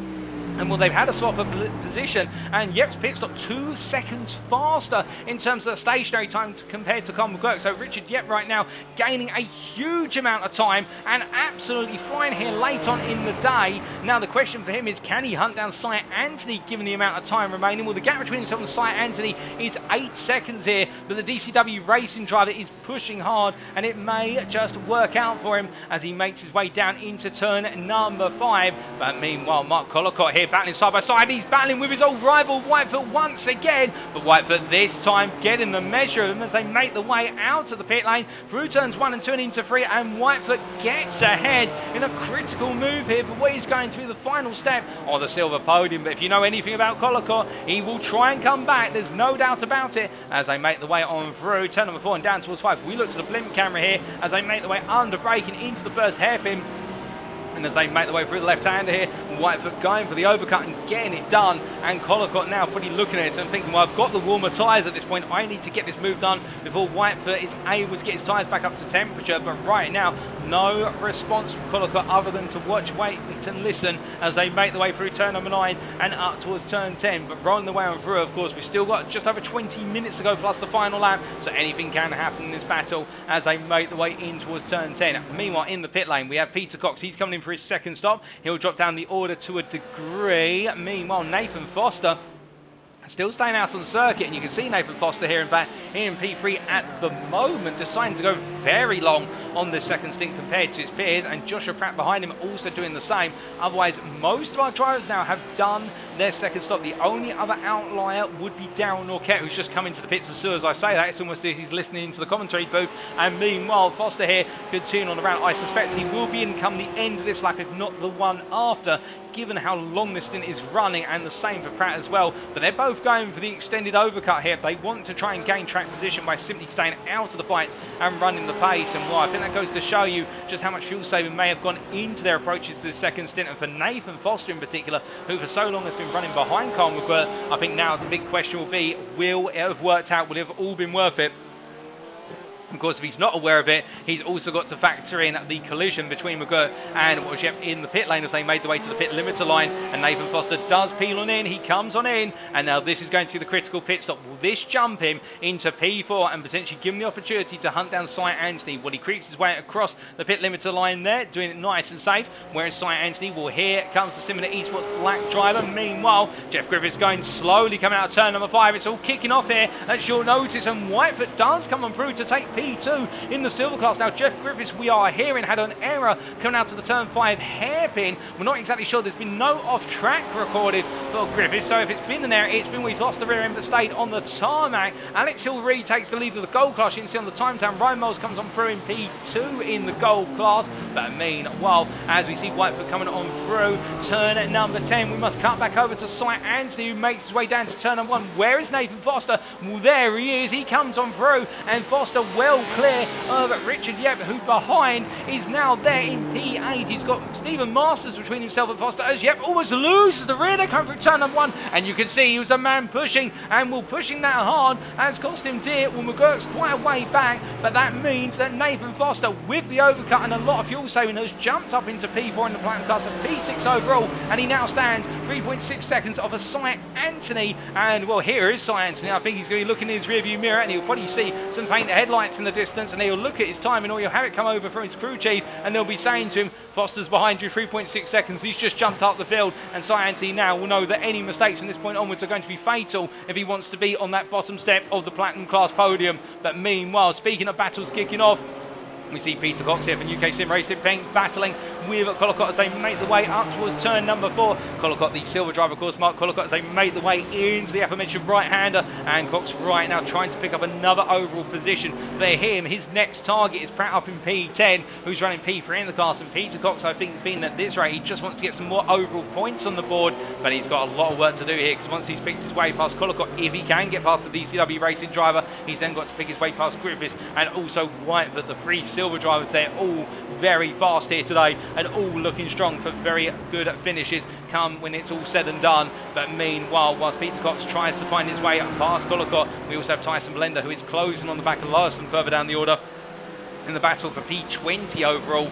But as Peter Cox here not able to make the move into the hairpin, we do cut to Tyson Blender, who is chasing after Larson as they make the way up through turn at number 3. Nose to town, of course, these two no strangers to one another, major rivals in the Season 7 Silver Class Championship, and now they may be battling further down the order, but they're battling for the win in their particular race. And oh goodness me, contact between the two of them, and well, Blender coming a bit too hot, and Larson being sent to the gravel, and well, Larson's not going to be too pleased about that one, I can tell you that right now, and that's not the way he would imagine that battle was going to play out in turn number 4. And I think Blender, they're just taking a bit too much speed in, as meanwhile Jeff Griffiths comes into pits, and Larson, I think that is a jump to the pits unless I'm mistaken from Larson, as he did briefly park the car off circuit, and we are waiting for confirmation now. In fact, yes, we have had confirmation that David Larson has gone off circuit, and it is a retirement. The damage he's picked up has ended his race, and that is very unfortunate for David Larson, as well Griffiths comes on out after an additional stop and makes his way on down towards turn number number 1 here, and Griffiths right now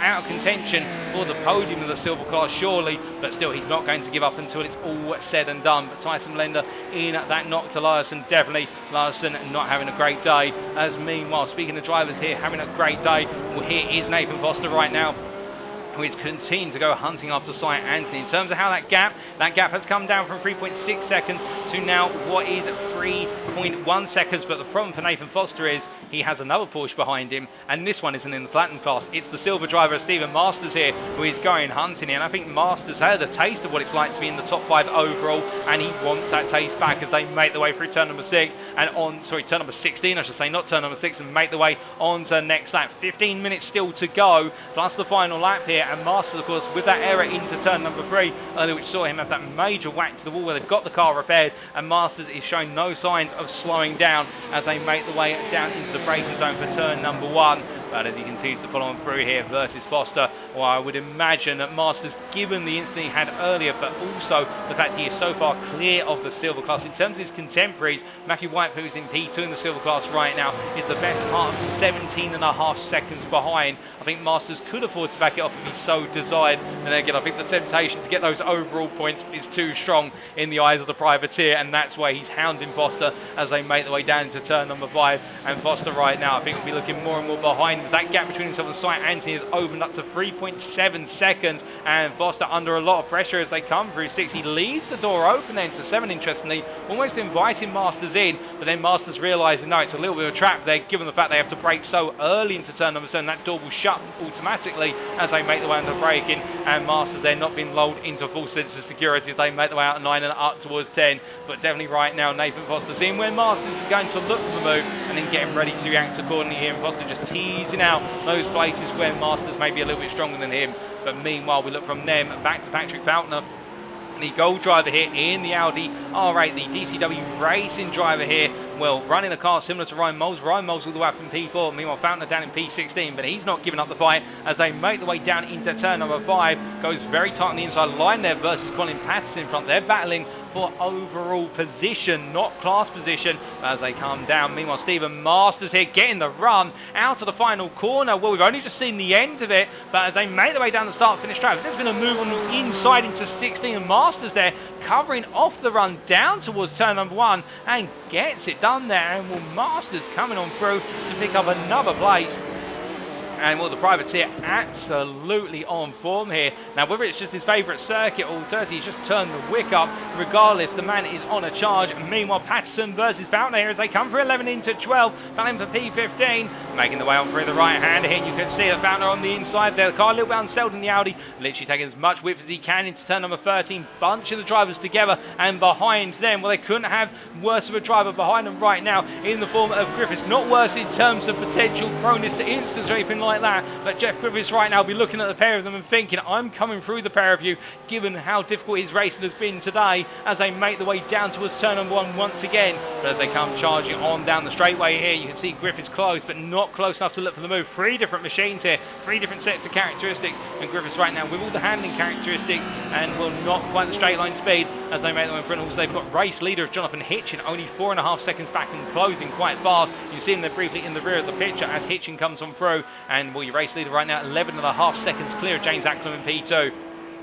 And well, for Hitchen, it has been a race where he's just been on absolutely dominant form as he heads down towards turn number 4. As he makes his way through the right hander here of turn number 4, no pressure on him at the moment to perform, but still delivering lap after lap. And in terms of the fastest lap of the race, that does currently, as we look at our time board, it does sit with him at 43.50 versus Acklam's 43.59. So Hitchen will get the bonus point there as it currently stands for that fastest lap. Meanwhile, a bit further up the road, however, Jeff Griffiths here we ride on board with, trying to pick up a silver position in the form of Colin Patterson, and these two battling in the silver class as the cone goes wayward there for what is a P4 in the class as they make the way down towards turn number 10. Now onto the brakes here. Of course, the problem for Griffiths is, I think if it was the case that Patterson was running in clear air, Griffiths would feel quite comfortable in the fact that he's got the speed through the corners, and then he'll have the draft down the straight to be able to close up enough to Patterson to make the move. But Patterson is still getting a distant tow off the Falconer in the Audi in front, who is 1 second up the road from Patterson as they make their way through 13 into the chicane of 14.15. So for Jeff Griffiths here, he's got to either really push hard to try and close that gap up and then go for the move, or he's got to wait until Falconer breaks enough of a gap open that Patterson's no longer able to use the comfort of that slipstream. But as they make the way out of turn number 16, you can see Patterson getting a really good run out of the chicane, absolutely on a charge out of 16, and that gap opens up to 7/10. And Griffiths closing little by little, but with this distant tow here, well, that's also something. I think Griffiths running quite a lot of aero on the back of the car, not really gaining too much on the straight there compared to Patterson, and that's cost him a little bit of time as they make the way on through. But coming charging on through the right hander of turn number 3, you see that Patterson going almost wide. They're just about collecting the car in time as they head into turn number 4. As they make the way up through the right hander, we do have Hitchen continuing to close up behind a little bit. You can see him there in the rear of the picture making his way on through. But elsewhere on the circuit, are there any other battles that are starting to build up to a crescendo or fading away? That's the alternative question. Well, we do have the battle between Nathan Foster and Richard Yep as they make the way through the final corner here. 10 minutes still to go, and this is the battle for P4 in the Platinum class, P7 overall, as they make the way on down. And well, that question there from Stephen Masters, what does it mean when names go red in the standings? Well, that does mean, well, we're going to have to suspend that, folks. We've got Mark Collicott off circuit here, and well, that is at, I believe that's Rally crossing his way back onto turn number 12 there, and a DCW racing driver in some sort of incident. I'm not exactly sure what's happened other than a major off track at turn number 10. And well, Collicott's yielded the place to Stuart Brown, but that is a very odd one. Normally, if we see an instant at turn number 10, a driver's gone wide and straight on, not across the grass there on the inside of turn number 10. So whether there was a bit of contact that's turned him around and sent him on his way, or alternatively, he's got the power down on the exit at 10 and the car speared off to the left. Meanwhile, Jeff Griffiths going quite slowly through the chicane. In fact, he's just locked up into the chicane. That's why he's triggering off our sensor to say he's been involved in an incident. But Griffiths there pushing a bit too hard and now falling quite away off of the back. In fact, no, it's not because he's pushed too hard. I think he's just yielded the place to Hitchen, and now he's bringing himself back up to speed. But as they make their way across the timeline here, just to clarify for those of you wondering about why we've got some names in red on the time table, as correctly identified there by Matt 9001 in the Twitch chat, it does mean that the driver in red relative to the driver we are looking at is technically a lap ahead. If you, it doesn't mean they've necessarily been lapped as such, but it means the driver is on the next lap compared to the one we're looking at. So Jeff Griffiths right now, lap 46. Jonathan Hitchen, lap 47. In fact, Jeff Griffiths has been lapped, but that does happen every so often. We will see drivers' names go red. It also means they're technically on fire because they're putting in faster laps, but joking aside and whatnot, just to clarify there, as we do see Nathan Foster here continue to be under pressure from, a man definitely on fire in terms of putting those lap times in relentlessly and continuing to chase on down at Foster as they make their way across that timeline. 8 minutes still on the clock here, and as they make their way on down towards turn number 1, well, he's got close, but the problem is he's not close enough to potentially venture a move at the moment. And also Foster now does have Tyson Belender in front of him, who Belender will have those blue flags waving, there's no doubt about that, but I think Foster's being given a little bit of straight line speed, which will help him out. Meanwhile, Pratt here staying right behind what is in front of him of Carl McGuirk as the gold driver chasing down the platinum driver, and Carl McGuirk, of course, absolutely coming alive in the second stint, no doubt about it, in the Mercedes, and now he's got to try and hold on to P9. Overall, as they make their way down towards the braking zone for turn number 4, and through the right hand they go here, and as they make their way through the long right and up towards turn number 5, we can see Pratt hunting down McGuirk as they make their way into the hairpin, but no way through. Meanwhile, Nathan Foster continuing to be pressured here as we ride on board the gearbox of the Porsche driver from SimRacing, and well, that's the DCW racing machine of Richard Yep in the BMW M4 as they come out of turn number 9, and Foster able to carry a lot of speed through turn number 9, right on the threshold of track limits as they make their way under braking into the hairpin at turn number 10.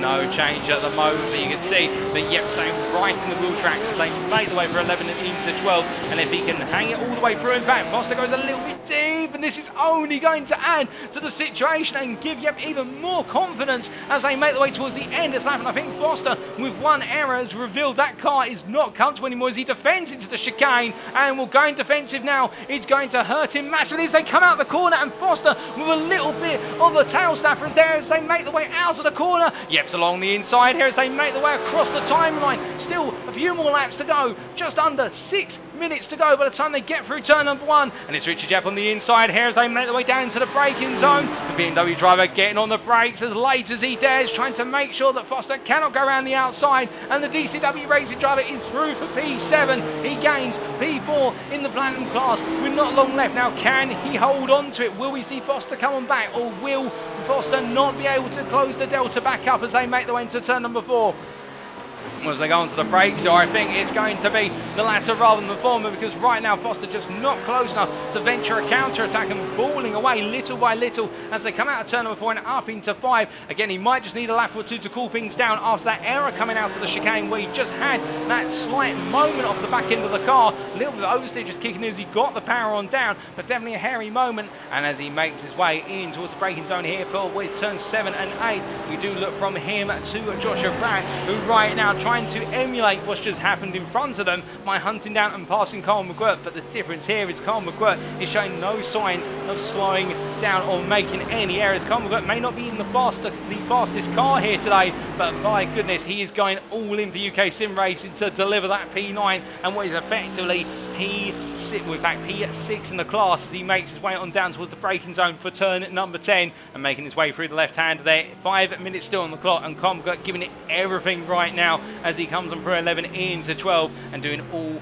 he can. It's the best he can do, of course, is digging on in and grinding out that result as he comes up towards 13. As he makes his way through the right hander here, we do say hello to Bouldermark UK in the Twitch chat. First time chatter in the chat as well. Welcome to you, Mark. And clarifying with regards to Mark Collicott spinning on the exit turn number 10, of course, that is Mark Collicott himself in the Twitch chat there. And I'm always grateful when you guys and girls tune in and do clarify what exactly happens with instance we don't quite catch on camera. And well, focusing here on Carl McGuirt, we can see a lot of pressure building from Pratt behind, and Pratt very close. He's going to look for the move up into turn number 1. On the brakes he goes there, and McGuirt not offering a defense here. I think he knows perhaps the game is up and the car just does not have any resistance left in it, although I say that he does get a very strong run out of two, and Pratt though he stays ahead, but he has to cover it off as Pratt almost loses the rear of the car.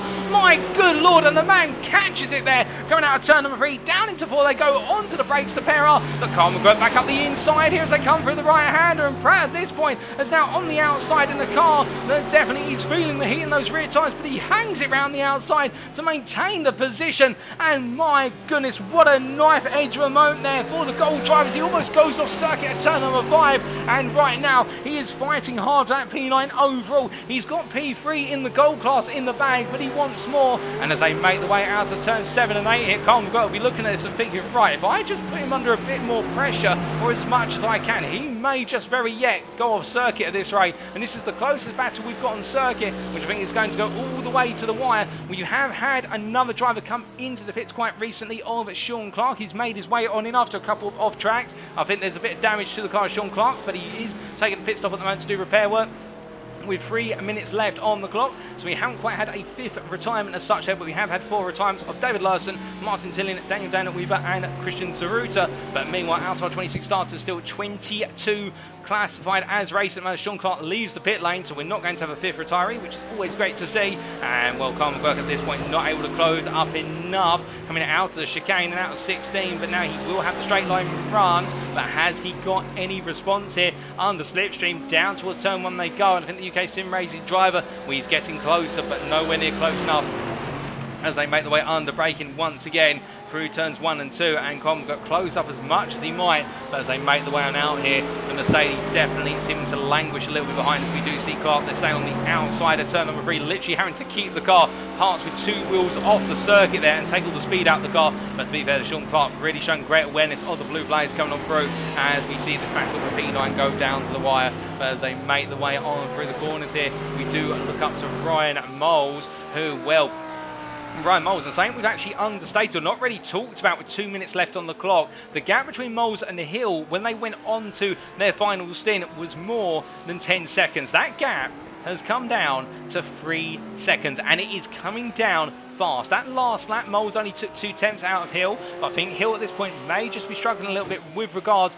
to the tyres at this point in the race as they make the way through the chicane here. And for Hill, well, he's got a lot of time he can lose, to be fair to him. It's not as though he has to push too hard here as they make the way on around. Now, Hitchen's made his way halfway through the current lap he's on, so we will have one more lap after the current lap. So we are going to get 52 laps of racing here today at Catalunya, as meanwhile our drivers carry on through. But Ryan Moles, that last lap, not quite as fast as Hill. Hill delivering at 44.71, Moles at 44.84. So I think Hill just deciding to tactically go a little bit faster when he needs to make sure Moles knows that gap is not coming down anytime soon, or he's going to have to push very hard if he wants to bring it down. And of course, when you're the chaser this late in the race, one thing when you're pushing that hard, you're prone to mistakes because you don't think about it at the time, but you start to overdrive the car potentially. And that's the one thing that Moles has not done at any point today, is overdrive. It has been an absolutely rock solid drive from the Audi driver. And the car with the loose rear end, it's the case that rear end has looked more planted than most as he makes his way down for turn number 5 and heads on through. He's continuing to hunt downhill.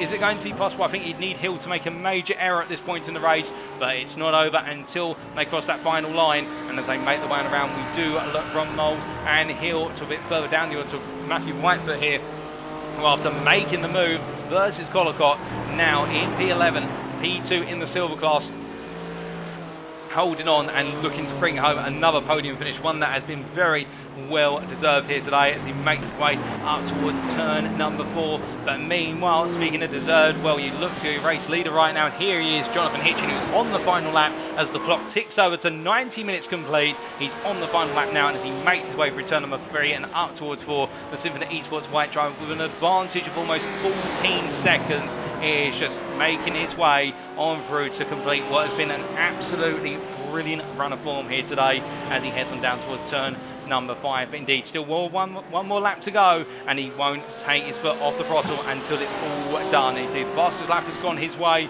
He's got every point in the bag coming his way at the moment, overall and in class, and he doesn't have anything more to prove right now. As meanwhile, we're a little bit further down the order, and here is Stuart Brown, who finds himself losing almost a second lap to Mark Collicott at this time. But I think it's going to be very, very late on in the day if Collicott's going to get a move done here, given the fact that these two, as they make their way through turn number 10, well, they do have the race leader behind them, so they will have one more lap after this one, which they'll be grateful for. But I think as they make the way on out here, they've not got long left. I think for Collicott, he can see his target in the distance, but I think he just needs 1 or 2 more laps after this one to get it done. But meanwhile, here's a driver who needs no more laps as he makes his way down through the chicane, put it on pole, and well, after quite a close start, has never looked back. And as he makes his way through the final corner, here's your winner. It's Jonathan Hitchen from Symphony Esports White, who takes the win overall and in the platinum class in the 21 car, crossing the line there, 15 seconds clear in the end of James Acklam, who makes his way on through the chicane to bring on home what will be for him P2 in class, and overall a solid drive from the BRM Racing driver, and really the best of the rest in class. And it will be Alex Hill, who as he makes his way on around here through turn number 12. Well, for Hill, it has been a day to remember in the fact a brilliant qualifying position followed up by a solid start to his race.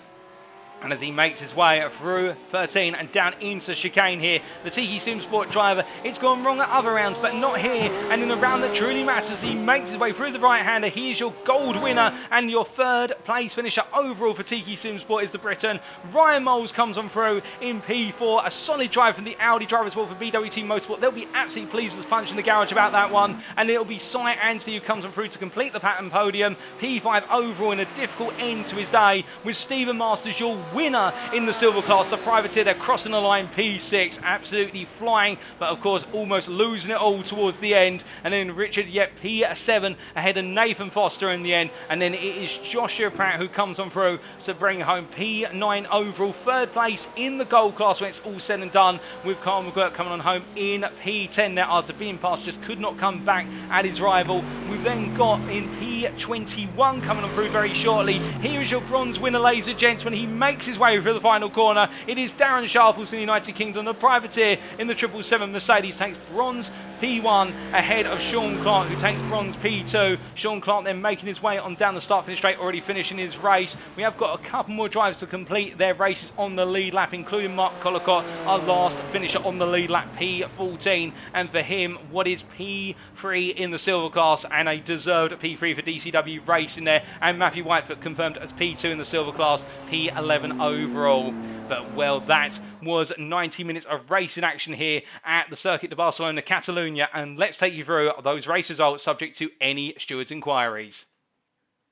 So starting off with our overall results then, and we can see in round 6 of the UKSimRacing GT3 League Season 8, as brought to you on iRacing, Jonathan Hitchen taking the overall win by 15 seconds over James Acklam, with Alex Hill completing the overall podium, the gold driver being up there on the overall steps, and then Ryan Moles P4 ahead of Sight Anthony P5. Stephen Masters P6 and a solid drive, and he'll be thinking, what could it have been? Could it have been a P4 today, if not greater overall, if it were not for that error at turn number 3? And that's the one he'll be pinching himself about. Richard Yep there, starting off with a difficult start, but coming back very strong. And the DCW Racing driver there, a deserved P7, had a Nathan Foster P8, and the Simam Racing driver having his strongest performance of the season so far, or one of his strongest, if not his strongest, after a difficult run of form, but he's bucked the trend here today. Joshua Pratt P9, diving deep and getting the move done on Carl McGuirt towards the end, but Carl McGuirt finishing P10, and then Matthew Whitefoot starting off the best of the rest in P11 there.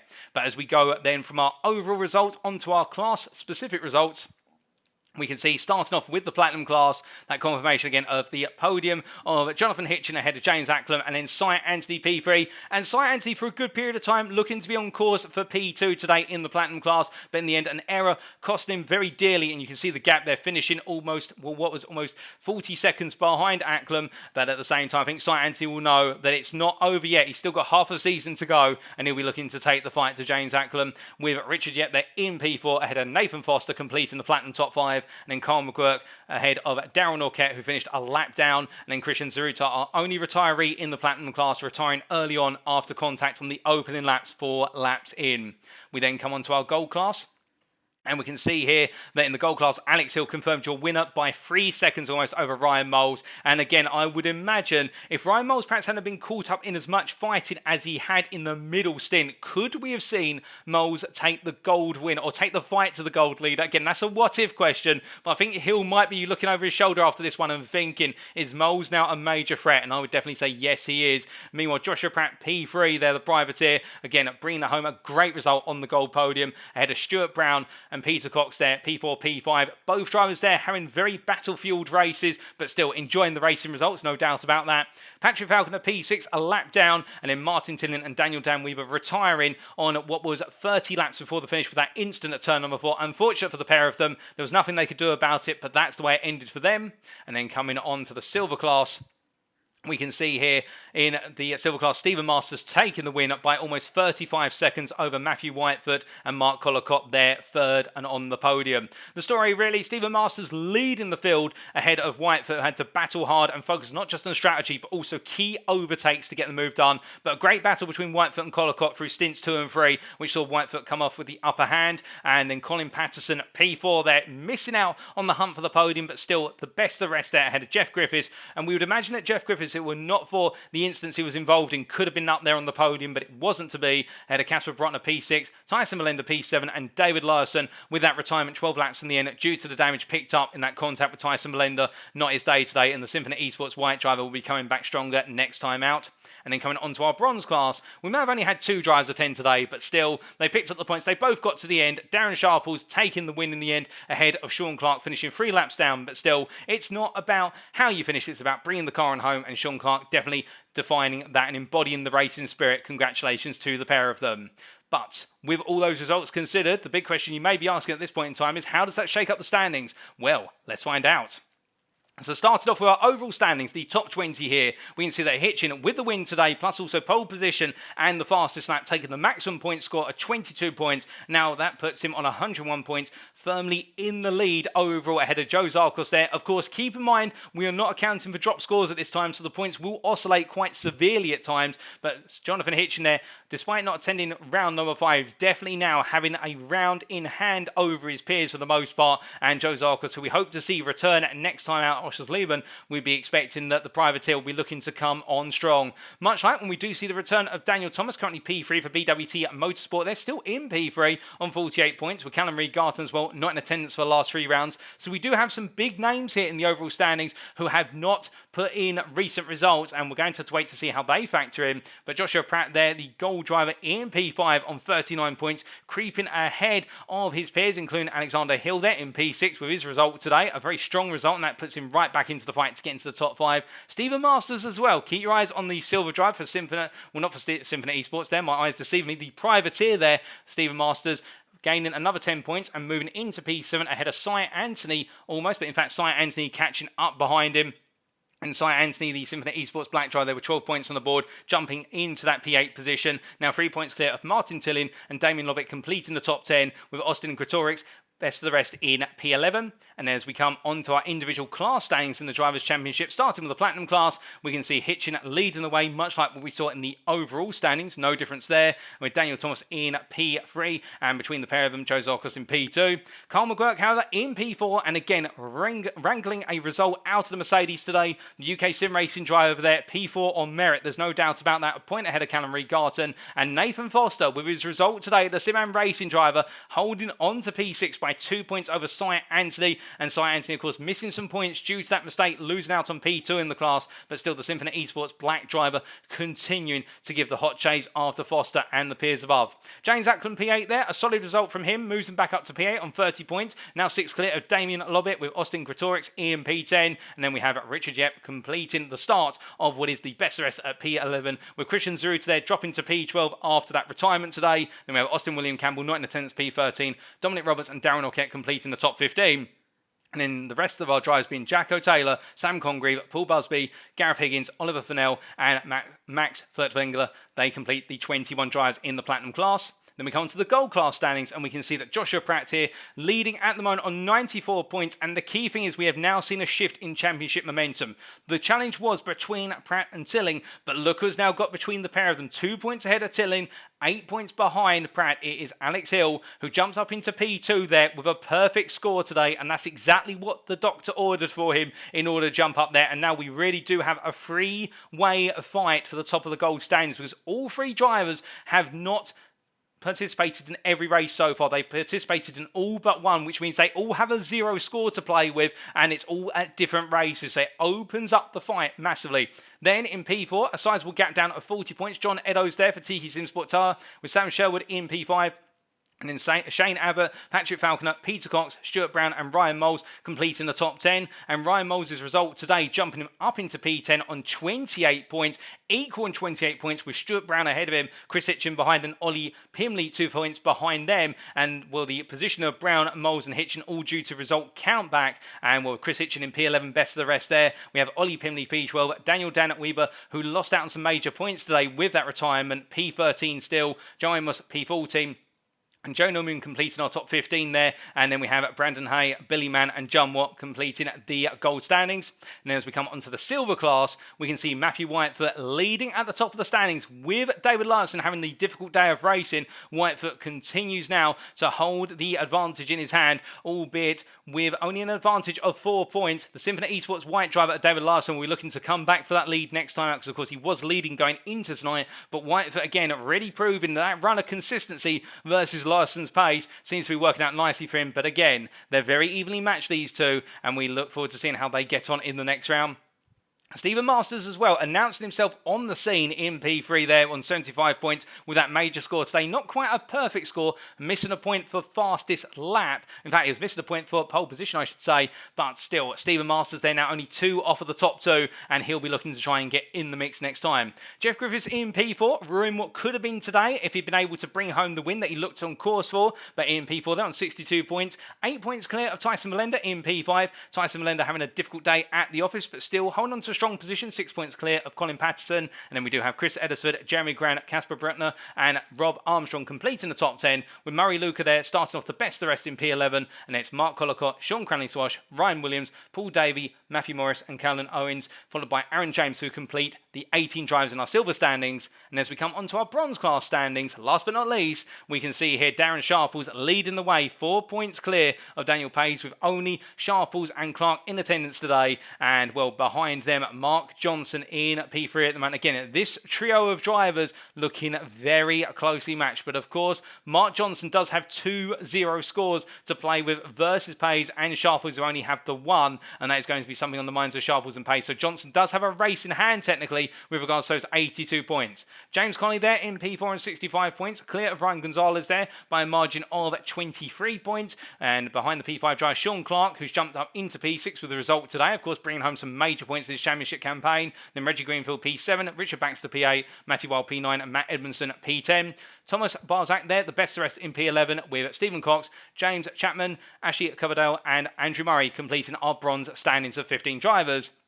And then we come on to the Teams Championship standings, and what we can see in the Teams Championship, Symphony Esports White continue to lead and have opened up their gap at the top of the table now to 44 points over UKSimRacing Pink, with UKSimRacing Pink having a difficult day here in Spain, with most of their drivers encountering some sort of incident at some point cost them some major points, particularly Martin Tillin, who was the biggest victim of the trio. And then we can see that's Tiki Simsport Tar there in P3, starting to close that gap down a little bit, only closing it by 2 points, but still 2 points is more than none, and now that gap stands at 16 points. We could see that rivalry for P2 really start to up in the tempo as we go into the second half of the season. But let's not count out Tiki Simsport either, who have closed the gap as well to their sister team, now only a point off. And then BWT Motorsport there in P5 and 118 points. A little bit out of the fight for P2, but at the same time they are in the periphery with Symphony Esports Black in P6, and then UKSimRacing a point behind them in P7, with DCW Racing there in P8. Again, trying to close out to the battle for P6, but keeping clear of BRM Racing in P9, and then Symphony Esports Gold completing the top 10, with Simam Racing only 4 points off of our P10 team there in P11, and then Effect Esports last but not least on 25 points in P12. But with that, that's all of the updates on the standings and whatnot. It is now time for us, ladies and gentlemen, to wrap up.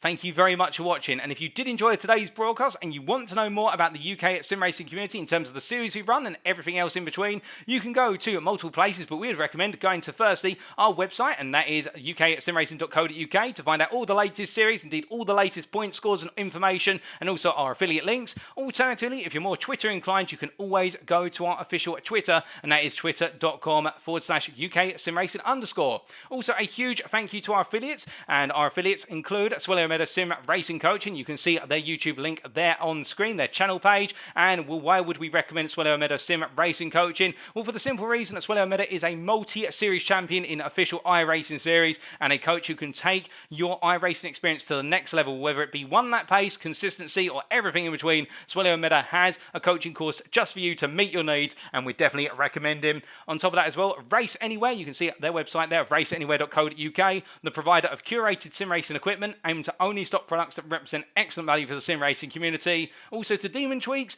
their website demon-tweaks.com, the provider of the most complete and innovative motorsport product range available worldwide. So no matter what your level or discipline, Demon Tweaks could help drive you to realize your motorsport ambitions, particularly in the real world of motorsport, but also in the sim racing world. And then last but not least, Amazon.co.uk, the company striving to be the Earth's most customer-centric company, the Earth's best employer, and Earth's safest place to work for the provision of concepts pioneered by Amazon, including but not limited to one-click shopping, Amazon Prime, and Amazon Web Services. But indeed, making our way around the Earth right now, our drivers will be getting ready for, in a week's time, they'll be making their way to the Oschersleben Motorsport Arena for round number 7. And of course, in our first live broadcast of the season, we will be bringing all the racing action live on Sunday the 30th of October 2022 in another sprint race round. How will it all go down as our drivers open up the second half of the season? You'll have to come along and tune on in. But until then, ladies and gentlemen, do not forget to subscribe to the Twitch channel of UK Sim Racing to stay up to date with all the latest broadcasts. We have been UK Sim Racing. I've been your host, Paul TX141 Walsh, also known as Britain a Spit. And until next time, remember to stay safe, stay well, stay smiling, but most importantly, remember to stay on track. Good night.